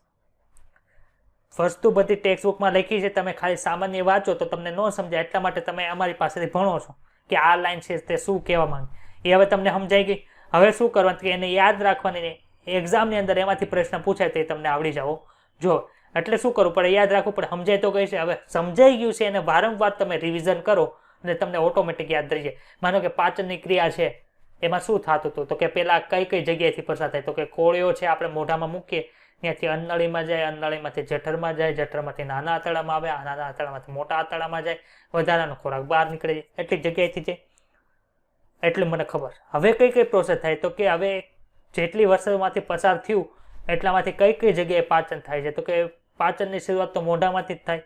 મોઢામાં કોનું પાચન થતું હતું તો આપણે ખાધું એમાં તો કઈ વસ્તુ છે તો કે સ્ટાર્ચ છે, પ્રોટીન છે, ન્યુક્લિક એસિડ છે, બધી વસ્તુ છે. એનાથી પાચન કોનું થયું હતું તો કે એમાંથી સ્ટાર્ચનું પાચન થયું. સ્ટાર્ચનું કેટલા ટકા પાચન તો કે આપણે એવું સાહેબ બોલ્યા હતા કે 30% સ્ટાર્ચનું પાચન થયું હતું પણ સંપૂર્ણ પાચન નહોતું થયું. ડાયસેકેરાઇડની અંદર પાચન થયું. ડાયસેકેરાઇડ એટલે કે માલ્ટોઝ હશે તો એમાં થયું હતું 30% થઈ ગયું, 70% બાકી કોઈનું પાચન મોઢાની અંદર નહોતું. ત્યાંથી ગયું અન્નળીમાં. હવે ક્યાં આવ્યું તો કે હવે જઠરમાં આવે છે. જઠરમાં કોનું પાચન થતું હતું કે જઠરમાં પ્રોટીનનું પાચન થતું હતું. હવે પ્રોટીનનું પાચન કરવા માટે કયા ઉત્સેચકો હતા તો કે 3 પ્રકારના કોષ હતા. એક તો પેપ્ટિક કોષો હતા, એક પરાઇટલ કોષો હતા અને એક ક્યાં હતા ગોબલેટ સેલ હતા. તો ગોબલેટ સેલનું કાર્ય શું હતું તો કે ગોબલેટ સેલ છે એ આપણા જઠરની ફરતે આવરણ બનાવતું હતું. પરાઇટલ સેલ હતા એનું શું કાર્ય હતું તો કે એ HCl નો સ્ત્રાવ કરતા હતા. HCl નું કાર્ય શું હતું તો કે જે પેપ્ટિક કોષો જેને ચીપ કોષો કહેતા હતા, મુખ્ય કોષો કહેતા હતા, એનાથી જે પેપ્સિનોજનનો સ્ત્રાવ હતો એને સક્રિય કરતું હતું. કોણ કરતું હતું કે HCl કરતું હતું. હવે શું થાય? હવે મને ભૂલાય. તો હવે તમને ભૂલાઈ ગયું છે તો એ પાછું તમારે ટેક્સ્ટ બુક જોઈને એને યાદ કરવાનું કે ટેક્સ્ટ બુકમાં શું લખ્યું છે તો કે ટેક્સ્ટ બુકની અંદર એવું લખ્યું છે કે જે પેપ્સિનોજન હતો એ HCl દ્વારા એક્ટિવ થઈને કેમાં રૂપાંતર પામતો તો કે તે એક પેપ્સિનોજન છે એ પેપ્સિનમાં રૂપાંતર પામતું. હવે પેપ્સિન શું કરતું હતું તો કે પેપ્સિન છે તે પ્રોટીનને તોડીને પેપ્ટોન ને પ્રોટીઓસિસ બનાવતું હતું. હવે શું થતું હતું કે પેપ્ટોન ને પ્રોટીઓસિસ થઈ ગયું. હવે આખા જઠરની અંદર કેવું હતું, એસિડિક માધ્યમ હતું. હવે બીજા કોઈનું પાચન છે જે જઠરની અંદર થતું નહોતું, એટલે જે આખું બન્યું તો જઠર પાક એ ક્યાં ગયો તો કે હવે એ નાના આંતરડામાં ગયો. નાના આંતરડામાં શું થતું હતું કે નાના આંતરડામાં અંદર બે સ્ત્રાવ થતા હતા. ક્યાં ક્યાં હતા? એક તો સ્વાદુરસનો સ્ત્રાવ થતો હતો, બીજો પિત્તનો સ્ત્રાવ થતો હતો અને ત્રીજો આંતરરસનો સ્ત્રાવ થતો હતો. તો ત્રણેય અલગ અલગ સ્ત્રાવ છે. તો ત્રણેય અલગ અલગ સ્ત્રાવ ક્યાંથી આવતા હતા તો કે પિત્ત હતું તો એ તો ક્યાંથી આવતું હતું કે યકૃતમાંથી આવતું હતું. જ્યારે સ્વાદુરસ છે એ ક્યાંથી આવતો હતો કે સ્વાદુપિંડમાંથી આવતું હતું. બંને છે એ કોના દ્વારા આવતા હતા કે યકૃત સ્વાદુપિંડ નલિકા છે તે જઠરમાં આપણે પક્વાશયની અંદર ખુલતી હતી ને એના દ્વારા આવતા. હવે ને એક વાલ આવ્યો તો એ વાલનું નામ શું હતું કે ઓડીનો વાલ હતો. એ શું કરતું હતું કે પિત્ત અને સ્વાદુરસ છે એ બેનું નિયમન પક્વાશયની અંદર ક્યારે આવે ક્યારે ન આવે એનું નિયમન કરતા હતા. તો આવી રીતની તમે જ્યારે સિક્વન્સ તમને બનાવતા આવડી જાય એટલે આખું ચેપ્ટર તમારે, આ તો હું તમને કહેતો હતો એટલે ધીમે ધીમે હાલતું હતું, બાકી 1 મિનિટની અંદર આખી પ્રોસેસ છે તે પૂરી થઈ. તો આવી રીતે જ્યારે વિચારતા તમને આવડી જાય, આ પ્રેક્ટિસ કરવાનું. જ્યારે આ ચેપ્ટર પૂરું થઈ ને તો સાંજે બેઠા બેઠા આ રીતે પ્રેક્ટિસ કરવાનું કે આજે હું ભણ્યા ટૂંકમાં આજે ભણ્યા હતા ને આજે આજે રિવાઇઝ કરી નાખવાનું. આવું કરતા આવડી જાય એટલે તમને વાંધો આવશે નહીં. તો કઈ રીતે રીડ કરવું એ સમજાણું ભાઈ બધાને. મેડિકલની અંદર છે જ્યારે તમે MBBS માં એમાં તમારે એડમિશન થઈ જશે ત્યારે એનાટોમી ફિઝિયોલોજી બધી છે 1800 પેજની બુક છે. એની અંદર એક 12 યુનિટ હોય 13 યુનિટ હોય તે બધું યાદ ક્યારે રહે તો કે તમે આ રીતે આજનું કામ છે આજે જ પૂરું કરી નાખ્યું હોય ને હું છે એનું વિઝ્યુલાઇઝેશન કર્યું હોય ને તો તમને એક કહેવામાં વાંધો આવે નહીં. તો બધાને સમજાઈ ગયું. આવી રીતે રિવિઝન કરશો એટલે બાયોલોજીની અંદર આ વખતે ફિક્સ જ છે કે પેપર છે COVID-19ને લીધે NCERT માંથી જ નીકળવાનું છે. 2020ની NCERT માંથી જ હતું. તો આવી રીતે રિવિઝન કર્યું હશે તો એકેય લાઈન છે તે ભૂલાશે નહીં અને તમારે માર્ક આવી જાય. પછી શું કરવાનું, માનો કે આવી રીતે કરી નાખ્યું પછી તમારે ટેક્સ્ટ બુકની એક લાઈન વાંચી લેવાની. પછી એવું હશે કે 1-2 લાઈન છે તમને યાદ નહીં આવી અથવા તો હાવ ભૂલાઈ ગશે, એ તમને ત્યારે તમે જોશો તો ડાયરેક્ટ તમને એ યાદ રહી જશે. હવે થોડીક વારની અંદર ભાર્ગવ સર છે તે તમારો ફિઝિક્સ લેવા માટે આવશે અને આ બધું બરોબર રીડ કરજો. અને ખાસ ભલામણ છે કે રીડિંગ કરતા રહેવું. એવું નહીં કે બાયોલોજી ક્લાસમાં વાંચી લીધું એટલે યાદ આવી જશે. જ્યારે પેપરમાં પૂછાશે ને ત્યારે માઇન્થિયા ગ્રેવિસ ને મસ્ક્યુલર ડિસ્ટ્રોફી બે ખબર હશે પણ કયો ઓટોનોમિક હતો ને કયો જીનેટિક ડિસઓર્ડર હતો એ યાદ નહીં આવે. પણ આ રીતે જો વધારે રિવિઝન કર્યું હશે તો વાંધો આવશે